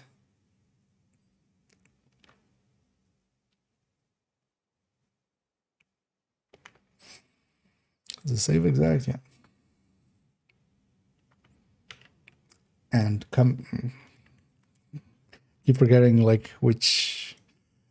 One thing I should do is just write down a list of like the ways of starting that sentence. And then I'm just going to go with 5 minutes. Yeah. 5.06, we see an explosive build, a setup for mortar. We've already seen one on character 1, where it was set up with sacrifice and contractors instead of the 3-piece Empress that we have here. And the reason for that is that that version is actually a little bit harder to get, but a little bit more powerful than this setup. But this setup, yeah, overall is easier to get because you don't need that yellow court sacrifice, which can be hard to get. A yellow court contractors that setup had. We're avoiding those, and we do still keep 2 unicorns, not super unicorns, but just unicorns where we try to get skill haste, skill damage on a group of pieces, and then record them. Those pieces can also be anywhere else. The chest would, of course, be a super unicorn, so likely we won't go there, but this could just also be holster or mask in the setup. Here, though, yeah, we have 2 pieces of Grupo, 1 piece China, 3 piece Empress, as that feeds all into, of course, our damage here. Especially the Grupo plus the China are definitely worth having if you're going any real mortar build, especially. That explosive damage is a separate multiplier, and we don't have that much in there. Because here, of course, the skill efficiency, for instance, does feed into the skill damage. The skill damage itself feeds into skill damage, of course. And then we're pairing that as well with glass here, and then also shock and awe. With shock and awe, we generally do trigger it quite often because both the mortar and the stinger hive that I have here both actually will apply bleeds, and that will trigger that. We could also go kinetic momentum, but with this build especially, I tend to, for instance, use my hive quite a lot, and that would be on cooldown quite often. So I like actually having glass and having that be the mainstay of this build. These setups with explosives are especially here for the mortar. The mortar is one of the better skills that we have available in general for dealing damage. And yeah, it has a lot of damage that it can do in a radius, and that's its strength as well. It can hit multiple enemies, and that's also then its weakness, especially on a single target. It feels pretty weak. We hit pretty hard with that mortar, as we can see, we're hitting basically all the enemies for around, well, a little bit around 8 million-ish, as we see there, especially when we do have DTA going from the shotgun on top by holding it when the shot lands. And then we're pairing it actually with Hive here mostly, but you can also go with different skills. As I lean that way, you can also go with the Stinger. Well, the Stinger Hive either clusters alongside of it or even Sticky. That's especially for the Sticky and the Stinger Hive and other things, we do take the skill haste. The mortar doesn't per se need all that skill haste, but it is nice to have for the skill alongside of it. But even for the mortar, you do want it to come back reasonably fast because, yeah, if it's on cooldown, you're kind of out of your tool. This definitely is also a group support build again. I wouldn't run this solo. It doesn't have the killing power, especially against things like heavies and such. Even though here we're running the capacitor, and we could, on solo scaling, kill an heavy in due time. Yeah, this would be alongside of other players mostly in my case. Especially if we can catch some spawns, this can do really decent damage. This used to also be, in the past, the go-to for Hollywood and such. Nowadays, I don't really use explosive builds for Hollywood anymore, because we can just trigger it with the jammer and with the specialization weapons, and especially with the ranges on them being so much wider. Yeah, I generally just lob a grenade into the pack, and then that'll take care of everything. But I do like still having these, and that's why this has still stayed on this character, as once in a while I'll pull it out and play around with it. Of note is actually that this layout-wise, there is a reason I'm going with this layout as is, with the 3-piece Empress on this side, and then, yeah, the explosive pieces on this side. And that is that we can trade this in underlyingly to a contractors, to a fox's prayer, and then take a wyvern backpack or a combined arms, the force multiplier perfect combined arms backpack, and then we are set up for Oxy. So that's kind of the reason why this is set up the way that it is. If we take it into the game, yeah, it is saved like that. We are actually going with an in-sync shotgun alongside of it. The DTA of this does apply to our skills as well. So we do want to have a shotgun, especially. I'm saving it here with the Scorpio, even though we saw it there with the capacitor, of course. We can go either way. I like having the Scorpio here too, because we can use it just to, for instance, yeah, with that poison, we can stagger reds and purples, and then we can much more easily land a mortar shot on them. But the capacitor does add a lot more damage on top. Overall, these aren't too hard to get together because we're keeping a lot of the pieces yellow, except, of course, for these two group of pieces. And those two group of pieces are well worth having. That 20% explosive damage will really beat out most other things. Because we are putting skill damage pretty high, we're getting heavily diminishing returns here. The explosive damage, while we do also have multiple bonuses going into that from the demo, from the China Light, it isn't getting that high into numbers. So that 20% is still pretty high up there. Then yeah, specialization-wise, we are going demo, a given almost, because yeah, we need that for the mortar. And I would definitely say if we're going an explosive build, either we're going Seeker Spam, and then we're going with Hardwired, or we're going the mortar route. If we're going high-end here, we're going the mortar route. Of note, the Stinger Hive actually doesn't scale with explosive damage. The Seekers and the Explosive Sticky does. But the Stinger Hive only scales, even though it is an explosive, it does do yellow damage. You would think explosive damage would apply to it. It's just a quirk of it in year one not being an explosive skill. It used to be basically a pure skill damage skill in the same way that the Oxy is. But going into year two, they changed that. So, but skill damage does apply to that. The explosive damage doesn't. But the Stinger Hive is still, to me, one of the most potent tools, as we can just toss it, have area denial, not think about it as well. We don't actively need to use it. And because of that, it is one of the stronger tools. And it can basically delete a wave, especially here with the skill damage that we have here. But of note, just to know. And then, yeah, the mortar will be our main tool. As we saw on character 1, yeah, that setup with the sacrifice and the contractors makes for a little bit more damage than this overall, but is also, of course, way harder to get. That's also why I have both versions in the build collection, just to show both variants. And one of the things, though, I've been considering is actually moving this to main account and replacing on main account the turret drone, the full turret drone the last remaining full turret drone, the crit chance, crit damage kind of half hybrid that we have there, to replace that with this, just so I have another slot here, because I don't end up using this build that much anymore. It used to be the go-to and the mainstay for Hollywood. I still sometimes find myself using it here and there, but yeah, in a lot of places, an Oxy build, and that's also why I do still have it, we can alternate this into an Oxy build by just replacing out the right side effectively, and then the skill, and then we take Technician, Artificer Hive, Oxy, and then this becomes Contractors and Fox, one with a yellow core, and then a Wyvern or a Honeydew backpack. So by doing that, I have two builds in one, but I might actually alter this to become just an Oxy full-time, just so I have more access to it. Overall, getting those group of pieces is a little bit hard, but for the rest of it, it's pretty easy to make. It is kind of fun, except also consider that the screen shake that you cause with the artillery turret, some people really are annoyed by that. So make sure that the teammates that you're with are okay with you running this style of build. But once you kind of get the hang of it and really get the mortar singing and hitting enemies consistently, because that is a skill onto itself, and I enjoy mostly playing it just for that, just trying to become better with the mortar. But yeah, if all of those things do align with what you have in your life, maybe it's worth making one of these and yeah, putting a mortar in your life as well. There we go. I got rambly. 841, still fine.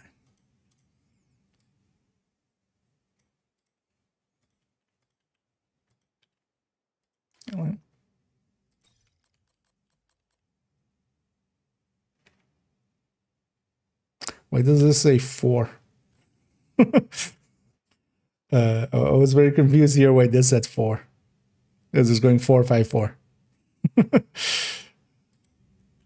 So this is 6 demo HE mortar. Okay.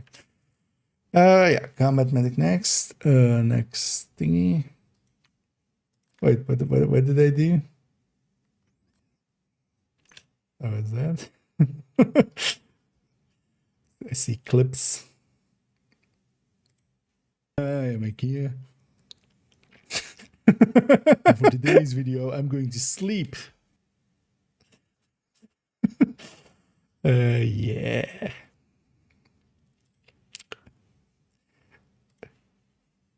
Actually, I agree with that, IKEA. We should sleep at some point. I'm definitely going to take a nap in between streams in a bit. Oh, yeah, let me catch up for a sec. 90 speed for Lexington damage, which you prefer for striker build. Doing killer or streamline. Yeah, killer, streamline, measured, or ranger, honestly, for most of it. Fast stance, preservation, and future perfect situationally. And then those are kind of the go-tos. Streamline is really strong, but I don't enjoy running it because I like having my skills. I end up, especially nowadays where you can also run smart cover for a big chunk.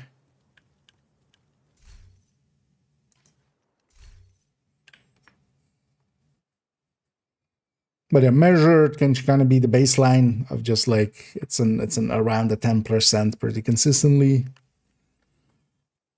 And then yeah, killer needs activation, because that's the thing. Killer sometimes does need activation, and yeah, that's not available everywhere.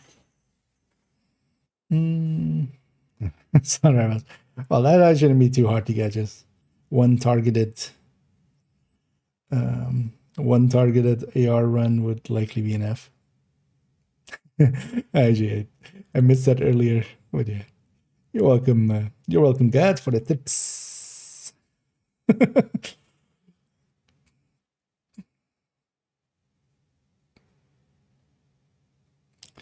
Yeah, let's go here.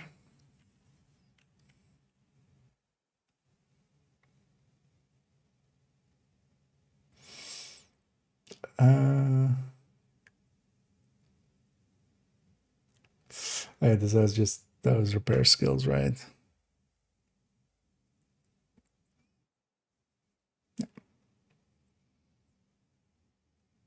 Yeah. 5 points. And here on 5.07, we have a striker combat medic. I really do like the combat medics in general, which is trying to generally take a gear set that is geared towards doing some damage, like strikers. And we also have it with Coco and Umbra, we've seen already on other characters. And then, yeah, taking a lot of blue cores. Blue cores. As I was saying it, I was just going like, what am I saying? Why am I saying blue cores already? Yeah, let's try again. And coming to 5.07, we see a striker combat medic. Combat medics are a style of build I enjoy quite a lot. We've seen already plenty of them. We've seen Umbra, we've seen a striker already as well, and we've seen a Coco variant that was recently added. What we're taking here is gear sets that are geared towards damage, like strikers, like Umbra, like Coco, that work well enough on the damage end just by their talent, and then we're yellow coring them up. By yellow coring them up, we could either go to a drone hybrid, as we saw with, for instance, the Coco and the striker one. If I have a combat medic alongside of it, I generally also have then the drone hybrid. I don't end up running the short drone hybrids enough nowadays to keep them around. So here I've just kept the combat medic, and in this case I've kept the striker combat medic. We are doing a variation thing again, because on the other build picture that we saw, I had it with the obliterate chest. Here I'm showing it with the ferocious calm. And also here, one of the things I don't mind taking at all is, for instance, taking two repair skills alongside of it. This one used to be actually all repair skills, so it had basically no crit chance, crit damage, except for on the chest piece that I was kind of also using on other pieces. But it used to have more repair skills around on the striker pieces as well, making it so it could heal decently well, but honestly it gave up too much damage for my taste. So I've kind of struck a balance, or tried to, and this has been done a few seasons ago, where yeah, we took most of those repair skills out, made it also so that it can effectively go between being a combat medic and a turret drone hybrid, because I can just swap out those crit chances. Of course, I would just swap in a glove, stick in a memento, swap out the turret and drone in, and it will be a turret drone hybrid, of course. But I kind of like this balance, as it gives me a little bit more healing, not a lot, but a little bit more healing, definitely enough to be felt. And one of the nice things is that the healing chem especially now has enough power to just, even for a graded ally, if I hit them with the healing chem and we do the burst healing, if they're full red with even grade 30, yeah, it's enough to, with the burst and then also 1 or 2 ticks, to heal them up to full.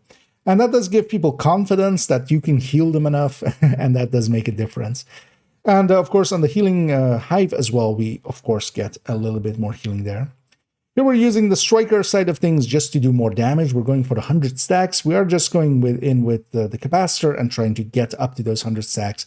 It does take a while, of course, and yeah, that can be a little bit painful. But then alongside of that, yeah, the rest of the build is going mostly towards those yellow cores, and those yellow cores just feed into the skills, making them 6 skill tier with the technician that we have here, allowing us again to have the BTSU data glove for that overcharge, the supercharge, and here outright as well. Again, a supercharge, because yeah, we can just trigger it right away. We just deconstruct the hive, we are supercharging. And yeah, that again lets resets everybody's hives alongside of it with the BTSU data gloves and give them an overcharge. Well, it resets all their skills. And yeah, that can be very potent if smart covers go out and such, and pulses go out, or even when people are just running shield, their shield is invincible. So all of those things are very potent, and that makes this actually pretty strong.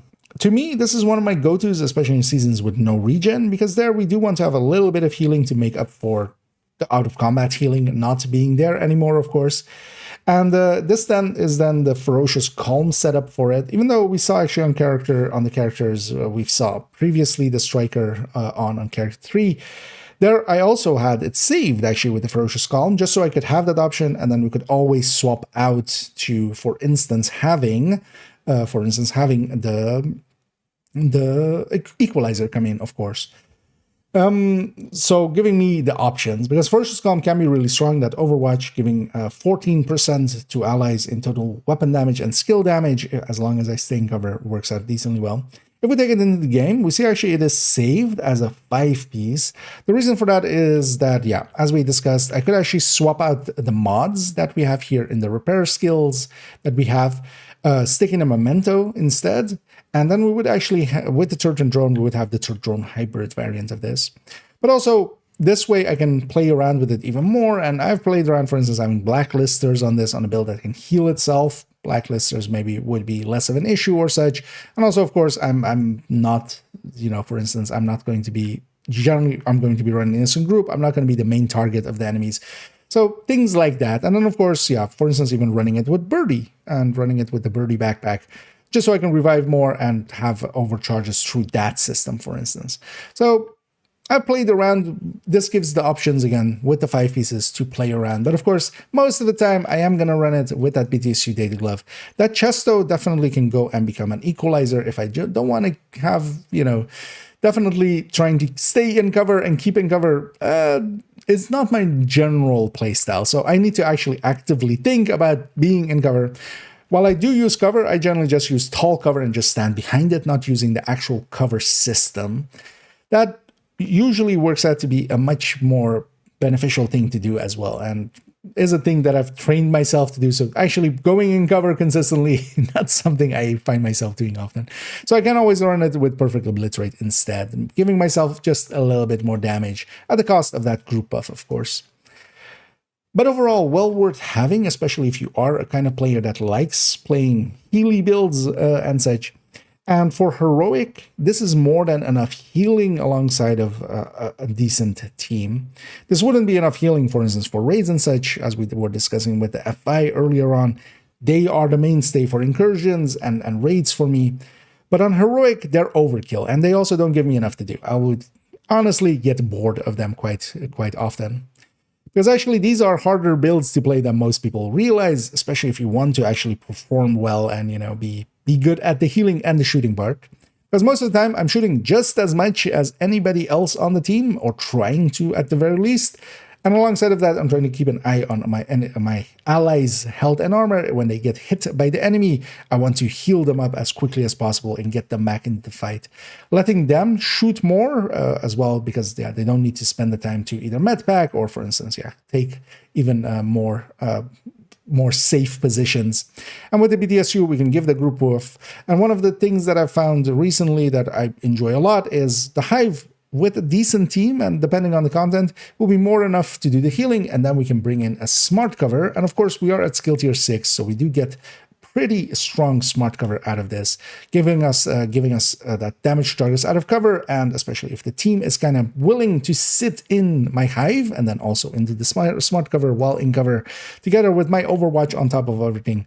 That can really boost up a team and give us all of the healing as well that we need.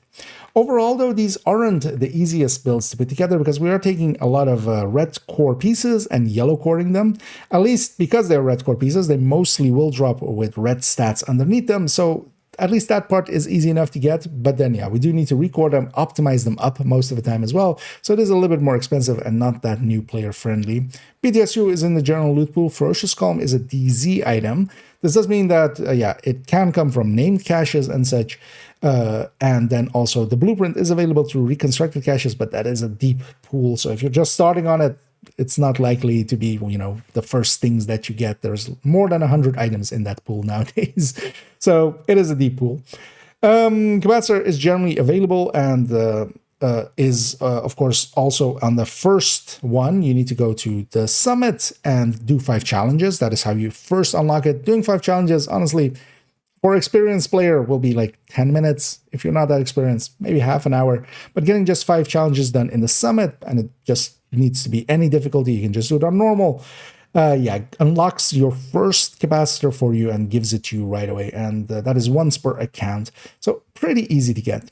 Overall, combat medics are highly recommended, especially for the kind of player that has that playstyle of wanting to be somewhat, a combat medic, half healing, half combat. That's also usually how I introduce them: combat first, medic second, and that's also their presence on the field. They can't heal as much as a full healer can, but that's of course then the presence of a full healer can do that much better, but it can't do the damage. There they do the buffs. Here we're not doing that many buffs either. But overall, well worth having if you're into that playstyle. Rambly.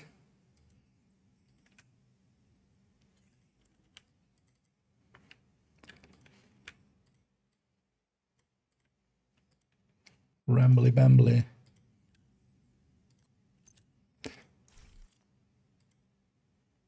Oh, this is is this? I see. Let's see. So that's that one, and then load at 8. Okay, then. So we go.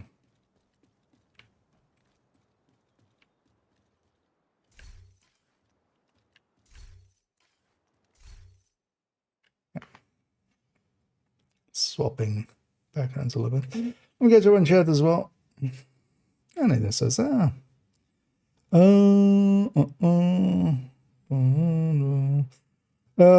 laser pointer, I'm guessing. Yeah.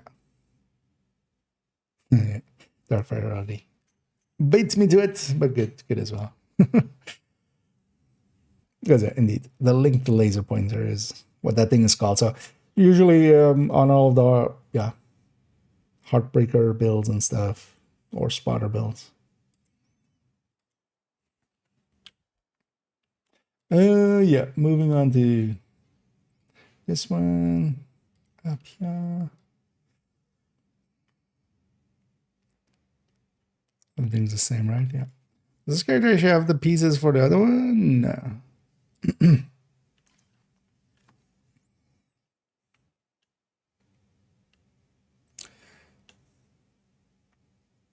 And on 5.08, we see the second ninja bike build on the build collection. There's two of them on here, and both of them are headhunters, giving away as well what I how much I like these, which is not that much.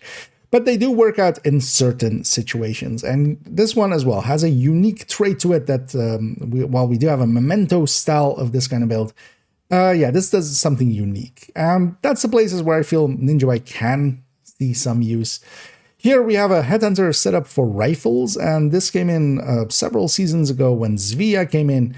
It gave us the option to have another bonus going towards rifles, making it so that we had a very potent way of getting our damage a little bit up, making it so that, for instance, in a tech tank style that this somewhat is in, even though I'm kind of in this tech tank, it actually isn't. Generally, to me, a tech tank needs to have the memento. Those bonuses from that are really powerful. And that's also what we already have seen on character 2 earlier on, was the memento variant of this, the sister build to this. This one, though, is with Ninja Bike, and then we're taking two-piece Overlord, one being the Fox's Prayer, two-piece Zvia, here one piece being the Eagle's Grasp, together with the Picaro's Holster, making it the two-piece where we get the skill tier of it, making so we get a ton of rifle damage and also a bunch of bonuses along the way. From the Fox's Prayer, we get, of course, rifle, accuracy, and then weapon handling 30%. From the Zuia, we get magazine size, rifle, and then also weapon handling 30%. With the Eagle's Grasp on top, even giving us more weapon handling here. We have a total of 91 weapon handling, and a reload, just without any other bonuses on top, we have 121% reload. We basically have a full fast hands going all the time, always. That's the thing of this build. With that Ninja Bike, we can get all those bonuses in there, and that makes it so we can reload this rifle very quickly. Then the rest of it is set up to have effectively a tech tank style shield, because the memento would definitely make the shield a lot stronger than it is here. Being healed by here a 3-tier artificer, so the healing on the artificer is about the same, but for a weaker shield. And then damage-wise, here with grade 30, we can just about start on a red. And then our second shot can be a red or a purple, and our third shot and beyond can be an elite. Now, why would we do all that? Yeah, the reason is, of course, let's limit ourselves to that. The reason is, having that 6-tier shield, we can have a lot of defense. We can very easily just push up on enemies, and that 6-tier shield still takes a while, even without the bonuses from the memento, to get through. And then we have a pretty fast reload for it. Here going into the game, we see that I have it saved exactly as shown there. I like it a lot, of course, and the numbers shown there were with the determined 1886, of course, just for really, really quickly just getting one headshot in, and the rest we can just body shot. But I also really like this build with the Diamondback, and actually with the Diamondback, with a little bit higher grading than this, which we do have on main account, on the Diamondback, there it can actually start even on a purple. Then the sister build of this would be effectively just that memento going in and that second piece Brazos. That's how that other one was set up. And we saw already on that character that I have the pieces on that character to change it to this version. On this character, I actually don't have the pieces to turn it to that version, even though I do have a headshot memento in here, yes. And the other piece is in my stash, and I can always go grab it if I wanted to. But I find myself really gravitating towards this very high weapon handling setup here. That's the main reason I do like this Ninja Bike variant of this one, and that's why it's one of the very few Ninja Bike builds in the build collection, because in a lot of other places I feel it's misused, or show me a Ninja Bike build and I'll generally show you a better one with memento or just using some of the gear sets themselves. It's very limited actually in places where the Ninja Bike actually works out to do something unique, especially here. That 60 weapon handling that we're just getting from those extra bonuses here, that's the unique thing here, on top of the Eagle's Grasp, of course, and other bonuses that we have. I do enjoy this build, and especially with, for instance, reanimated. This, even with a Mark 17, can just start on a purple. With the 1886, you can start on elite, and then we still have that 6-tier shield. That's, of course, the strength of this thing here. We have a very strong shield to hide behind. Although, of course, with pistol headhunters, we would have an even stronger shield, but then we're a little bit weaker than this.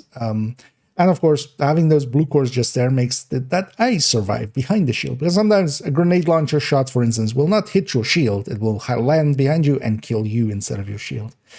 So it is handy to have a few blue cores, for instance, as well, if you can get them without giving up too much. Going back to the build picture, layout-wise, yeah, it is the sister build to the other one, as we discussed yet. We could just swap out these two pieces to make that Memento variant. And the Memento variant is also one of my go-tos. For trying to put this together, it isn't too hard. We're keeping the Zvia pieces, for instance, here with their normal cores. We would want one piece to be recored. Mostly either the Gil's Grass, the Fox Spur, or the Mask would be the place to do so, because yeah, those would be the easier pieces to find than the chest here. The chest can be a little bit expensive because yeah, we need to find it either with Headhunter there and then 2 out of 3 stats, or with, for instance, the preferred way is to have all 3 stats and then we can free talent this, and that can make it a little bit expensive. Ninja Bike is in the general loot pool and also available from the Retaliations as a blueprint. Same is not true actually for the Diamondback. The Diamondback is not in the Retaliation system, but it is actually in the Rifle general loot pool if you want to get it through there. Trying to find an 1886 with DTOC can sometimes be a pain. You would want it that way as well if you're going to optimize and for instance, as well put grading on it.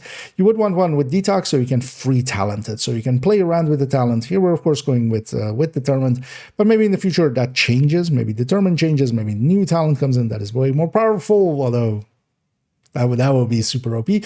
But yeah, you do want to have it free talentable if you're going to spend that grading on there. Overall, though, yeah, not too hard of a build to put together. One worth trying out, especially for its headhunting capabilities. I really like this for going around and doing activities, because yeah, we wouldn't want to take this up against names. We never really reached the potency enough to kill a named, so outright we would need to 2-shot them. Because of that, yeah. On things like public executions, where there's always generally a red or a purple around, we can 1-shot the red or 2-shot the purple. From there, we can go to the purples, and then we can go to the elites. And basically, very easily, of course, with that Determined, dish that out really quickly. And then having still a very potent shield to hide behind, so we don't have to even really play smart. We can just stand out in the open for quite a while. Overall, pretty powerful builds to have around. There's a whole build showcase if you want to see them in play, both variants, and worth having, but only really if you do like the style of a tech tank and you want to have Headhunter with it. That became possible when Zvia came in.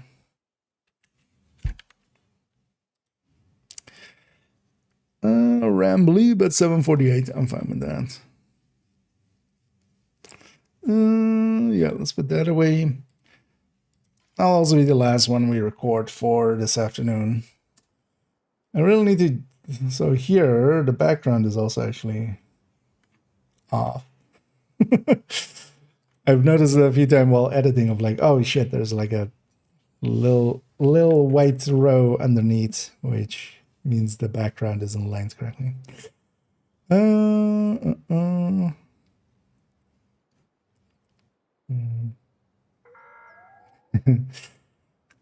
on Scooby? Yeah. We'll give him the time.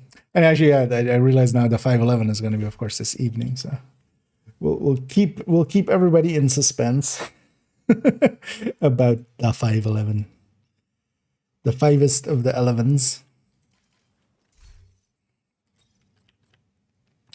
You know, let's go back to this for a second.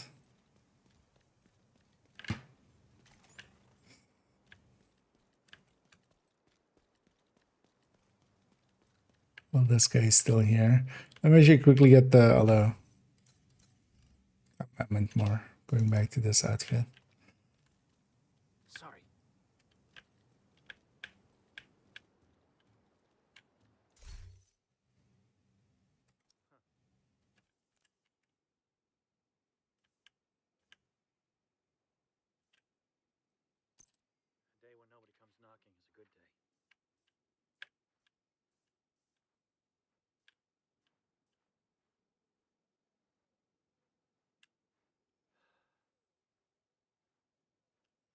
A little bit more back.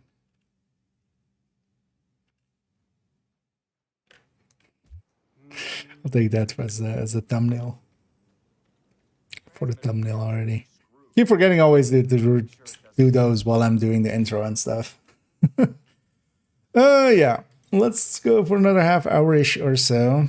But then, yeah, let's go and... You know what? Okay, let's run some 511. Let's show the potency of 511. With Hollywood. Hollywood is a really strong build with Hollywood. What was that?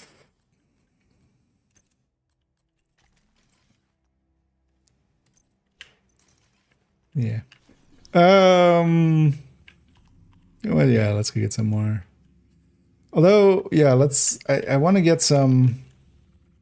Well, yeah, let's set the world to hard for a second. I want to get some hard bounties from Krampuses. Let's see if I can get one or two. Don't need to go too hard and go back.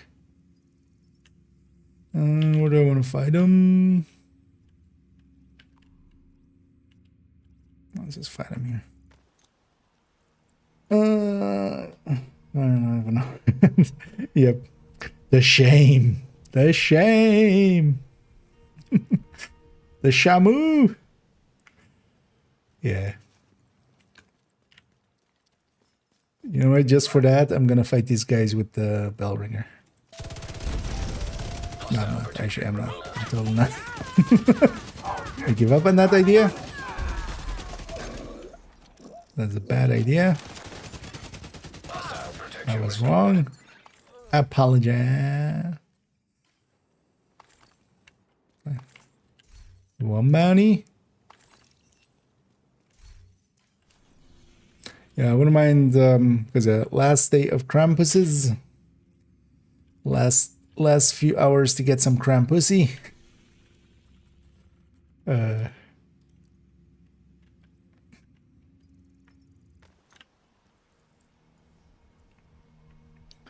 But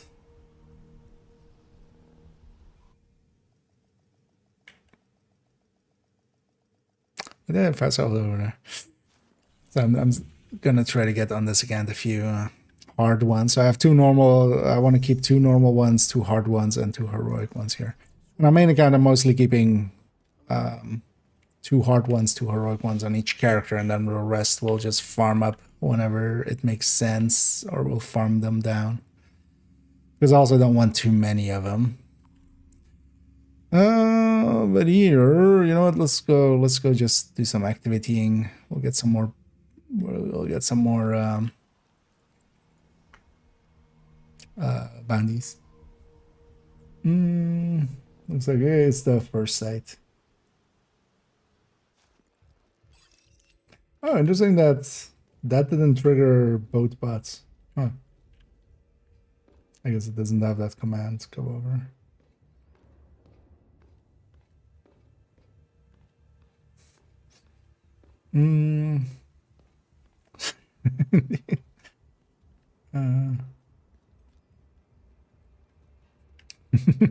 Indeed.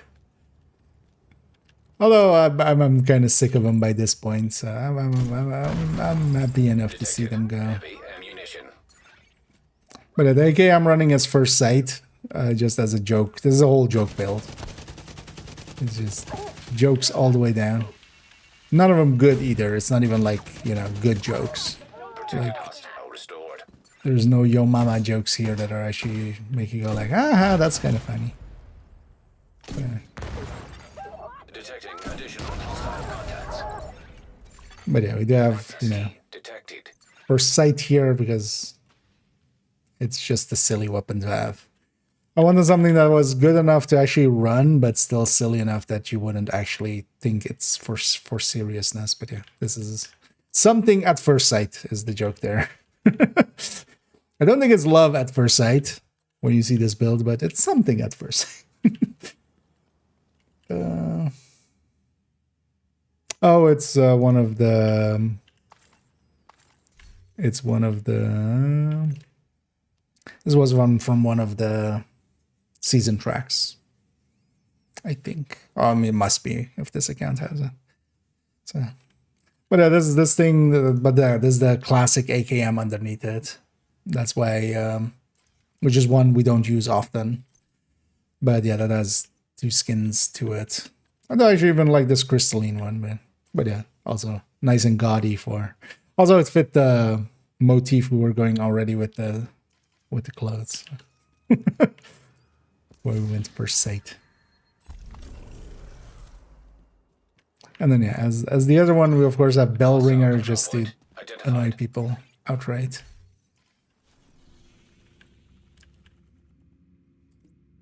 Why kill people when you can annoy them and then kill them?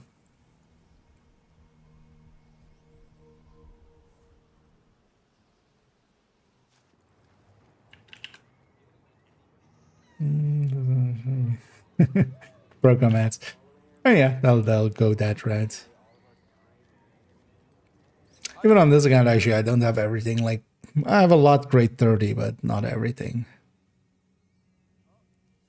How many do I have here, actually? Enough to get something to 30 again. But yeah.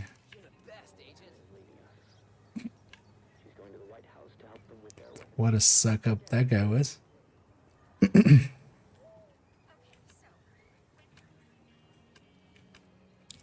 Yeah, let's go shoot some stuff for a little bit and then we'll round out here. And I'll be back in the evening. We'll record the other half of the thing. Play around with some Hollywood. Hostile protection. Maybe we'll do some Krampus bounties last minute. One thing I might do between streams is actually let a macro run and use up however many keys I have. Incoming hostiles detected. Okay, this is the power. This you can only do with a 511 build. Okay. See, instant over.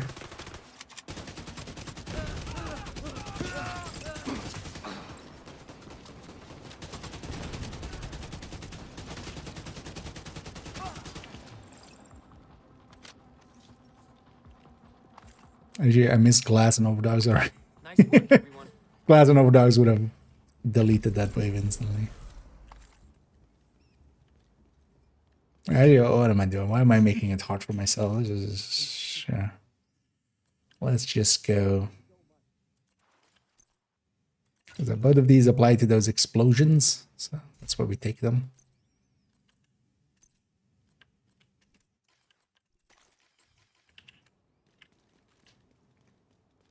I'll grab a explosive sticky. Even though Jammer Pulse is overall easier and EMP sticky is actually shorter cooldown, I want to get a few more in that hit shielded hostiles with explosive skills. So explosive sticky works for that. That's one thing. Yeah. Oh yeah, 600 is just going to be like 7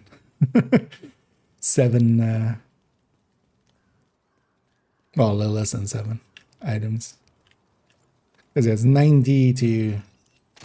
It's 90 exotics to 30. Detected. Detecting additional hostile contacts. Bring it on. I wrote something else there as well.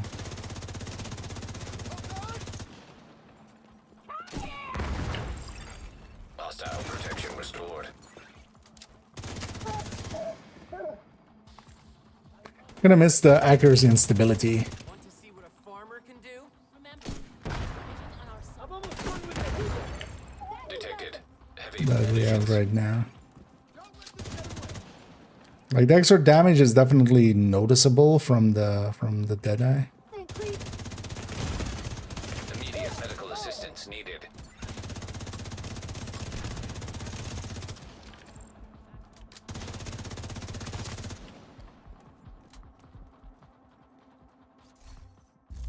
That's on tomorrow, right? Yeah, 15 hours remaining. Right when fill up, yep. Still alive is you. And then you have to get all the super unicorns, and then you need to reach SHG level 69,000.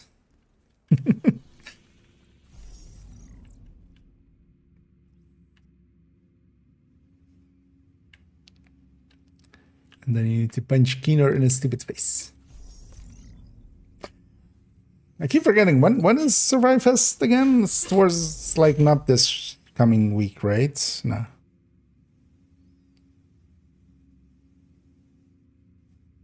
No. Or well, coming, like, Division week.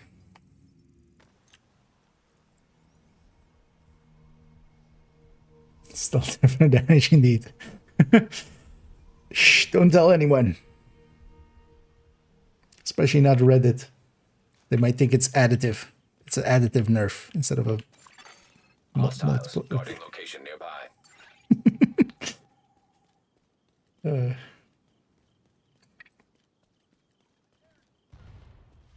22 to 27. Starting on a Thursday? I think it was something like that, yeah. 21st or 22nd or something like that. Yeah. Removed hostile protection. It's more I just haven't paid attention to it at all, really. Serious trauma detected. But I'll go in there and get the skin. That'll be the plan. Aw. Agent Literally one shot. Agent killed. Poke. I was one shot short.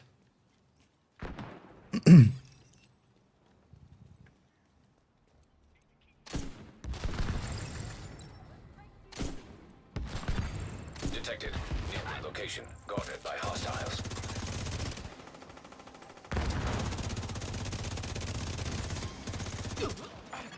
Hostile protection restored.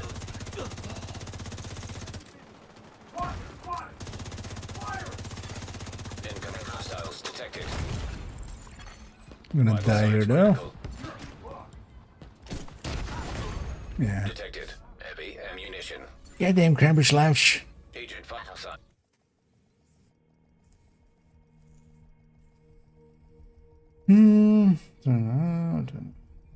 Zero. 22nd.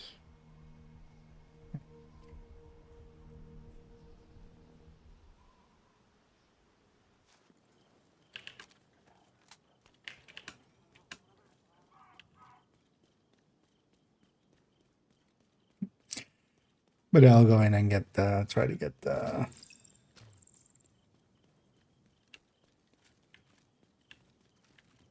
bestie skin.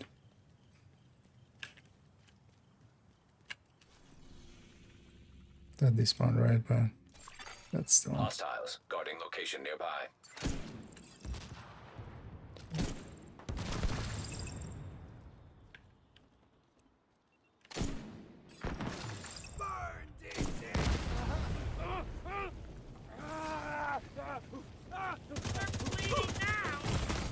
Serious trauma detected. Is there another survivor?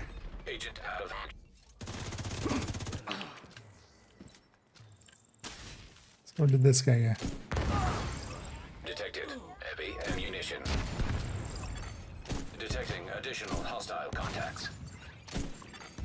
Incoming hostiles detected. I'm just gonna swap off the grenade launcher and back to reload it to full. Detecting additional hostile contacts.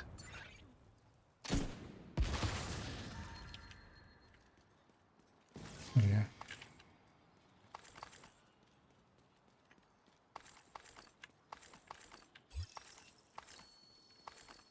Okay, I'll have some. Yeah, I'll have some Hollywood. Hostile control point nearby. Always Hollywood too. Although I'm kind of sick of it by now as well. I'm ready for to go back to just modifier and get grenaded by the guy.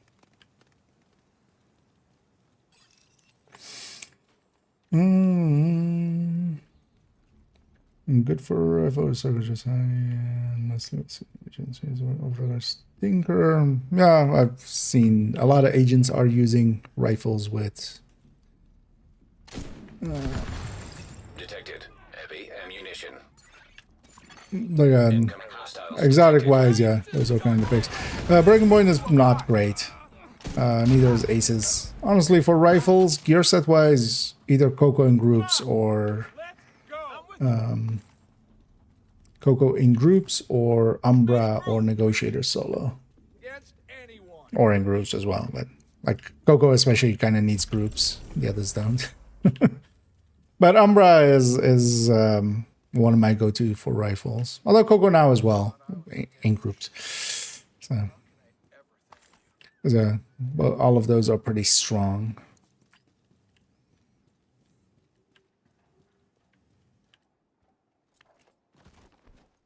And high ends do get used as well, but honestly, I don't feel the high ends hold up against Umbra or Negotiator.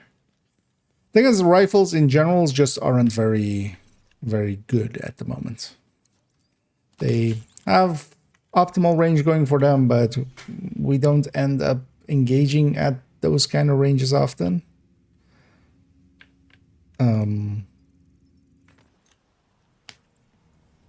And they have a weak second stand. Oh, is it the Avatar run tomorrow? Nice. Okay, so we do have something beyond just conflict XP. The outfit and the tree spell.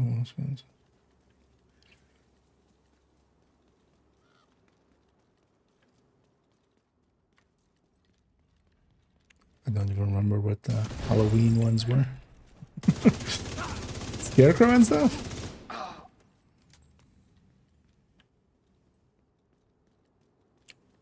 But oh, so nothing actually related to. Oh, it's not an apparel event? I assumed it was like apparel style event. I was assuming we're just getting, you know, some blue cosplay and Heavy ammunition detected. Detecting additional hostile contacts. some like military garb from the movie and stuff. Oh, okay, they've put out a page already. Now let's actually have a look at that. We took care of business here. It's knowing that their announcements are also all broken on their discourse and stuff. Hostile control point identified. I would sometimes like linger on Reddit to see just those kind of things, but I can't anymore either there. I've given up on Reddit fully.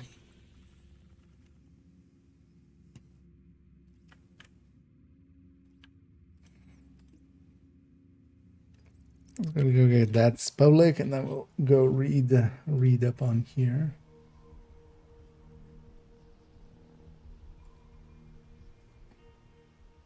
The high-end for rifle, yeah, overall, yes. Just from the thing is, you need to do the Umbra thing, but Umbra adds like even for quite a long duration of it will be ahead of high-ends. Just are really weak Detected.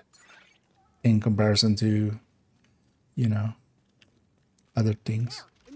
And ever since they banned fully auto, you don't want to use Umbra for the ones that aren't full auto, of course. It gives rate of fire, so unless you're like clicking it, so, but yeah, now that they're full auto.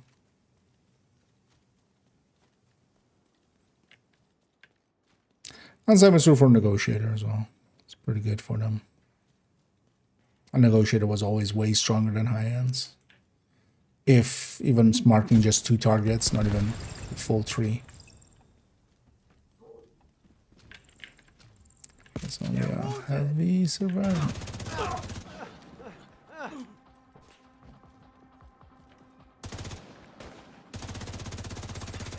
Protected hostile restored. Oh, so some random saw the shots coming from there and it really confused me because there was nothing on the menu map. Incoming hostiles detected.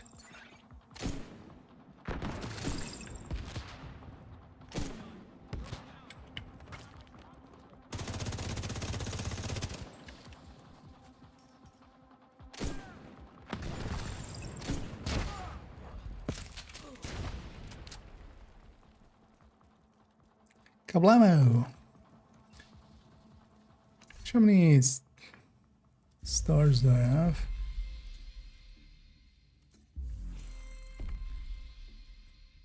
Okay, 96. It's not as good as 69, but I'll take it. Also, yeah, I should just do those challenges at some point. Maybe I'll do those in between streams and stuff later on. Also, I should go read this, and then we'll likely round it out for now.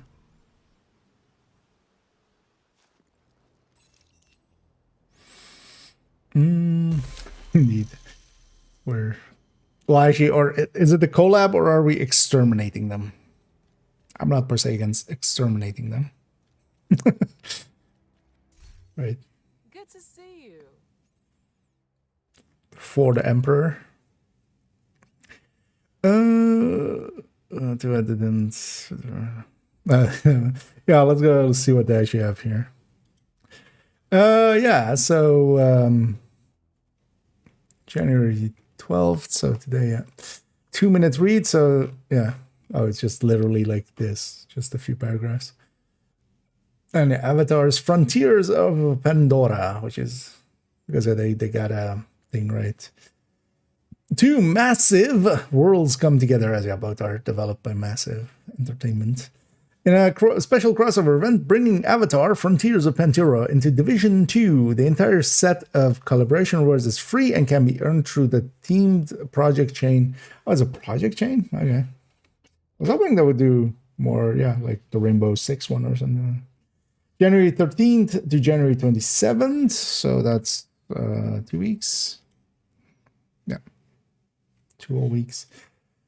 This special event drops a 7-day project chain open to any agent who can access the project system. Each stage leads you to named enemies throughout the city, turning your daily run into a hunt that becomes more rewarding with each victory.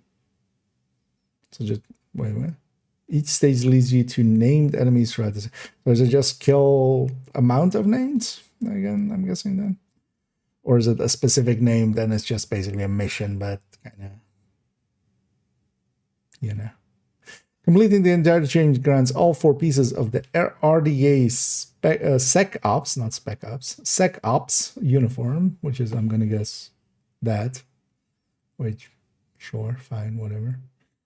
Along with eye-catching specialization weapon skins inspired by the Ash Clan, Sharpshooter, Gunner, and Firewall each get their own themed skin, letting you bring a touch of Pandora straight into your loadout. Is that a threat? Along the way, you will also collect named caches and exotic components. Yeah, actually, this might be one of those events again where they give a shit ton of exotic components. We'll have to see. 7-day project as well. Likely 6 days is where we get exotic components and not on the last. A new project unlocks each day, and all 7 need to be finished before January 27th. Log in, clear your targets, and claim the crossover gear before it disappears. Take care out there and enjoy the run, Agent. The Division 2 team. Yeah, so I'm gonna guess this is kind of a little bit of the look at the Sharpshooter one, which looks to be like made out of wood now or something, or rusted. One of the two. Hard to tell.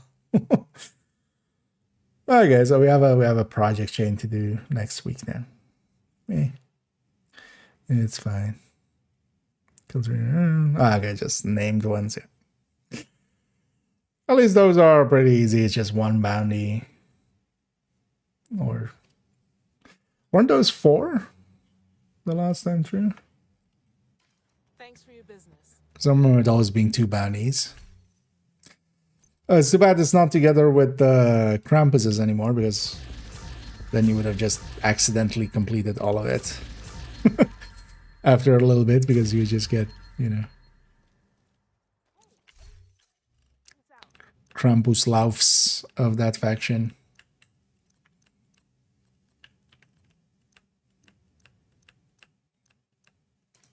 Thank you, Agent. I appreciate the business. Yeah, I was kind of hoping actually more for a season thingy. But yeah. Project chain instead. The thing though with those project chains, at least, yeah, everything is free with those. So they'll likely put a paid version in the bundles. It'll likely be. I would be willing to bet that the other 3 weapons, so they have sharpshooter, gunner, firewall, so that leaves demo, technician. Why am I blanking on the last one? Survivalist. So I'm willing to bet they're gonna sell those 3. There's gonna be a bundle in the store, but yeah, it's not with a pass or anything. So, but also those are always optional. I think this is the first time they're giving away specialization skins for free, right? Because even the field research ones are basically, yeah, you need to own year 1 pass. Right? Yeah. I don't think without passes and stuff that, because actually, for instance, yeah, this account actually, like I have some that are from the year 1 pass. Because these are all from field research things.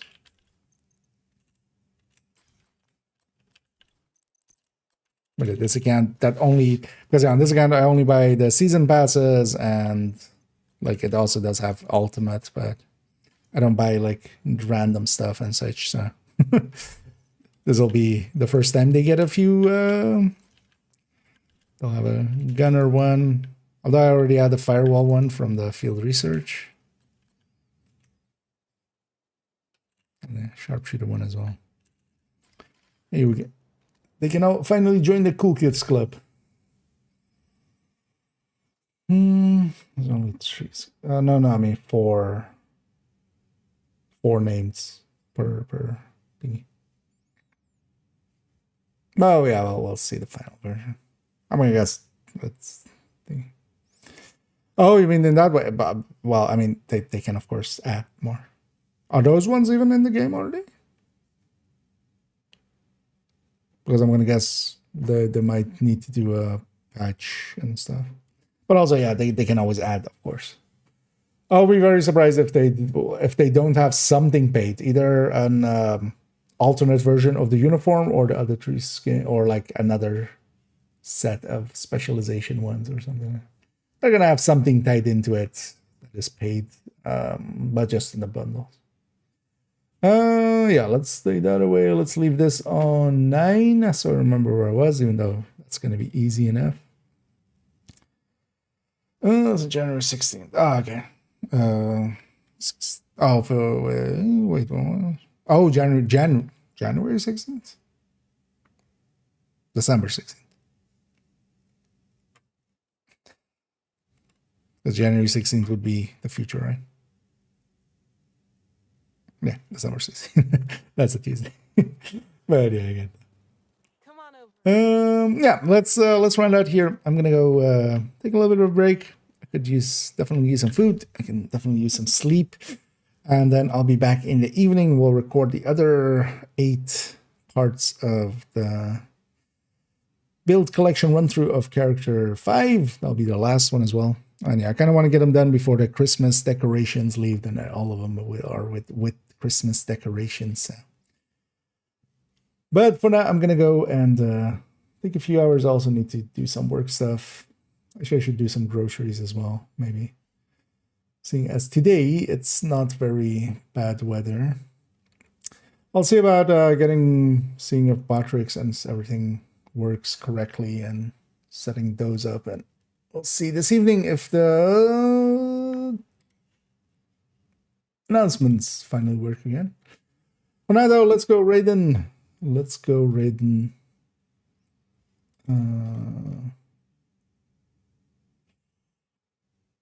Oh, they're in different games. Okay. No idea I'm following on that list. Let's see, though. Actually, yeah, let's do that. Let's go raid. Seeing as they've raided us several times as well. We'll repay the favor. Yeah. Let's go with Stalker, who's doing. What are they doing?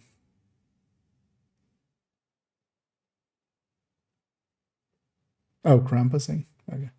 Oh yeah, let's go join him over there. And then, yeah, I'll be back in a little while. We'll likely do a little bit of Krampusing ourselves later as well. Let me catch up one last time. And it is, and indeed, you're catching the end of this one. But I'll be back in the evening in a few hours, likely in 3 hours time. I'll be back. We'll continue on then. And indeed, Danny. But yeah, I'm gonna go take a little bit of a break, kind of recoup, and then we'll be back stronger than ever. Likely doing some last Hollywooding, recording some of those last parts, and then maybe working on the descent guide, and maybe even going Krampusing. We'll see how that goes. Enough yapping for me. Thank you all for joining me. Hope to catch you all maybe in the evening, otherwise in the future. And as always, have a good day.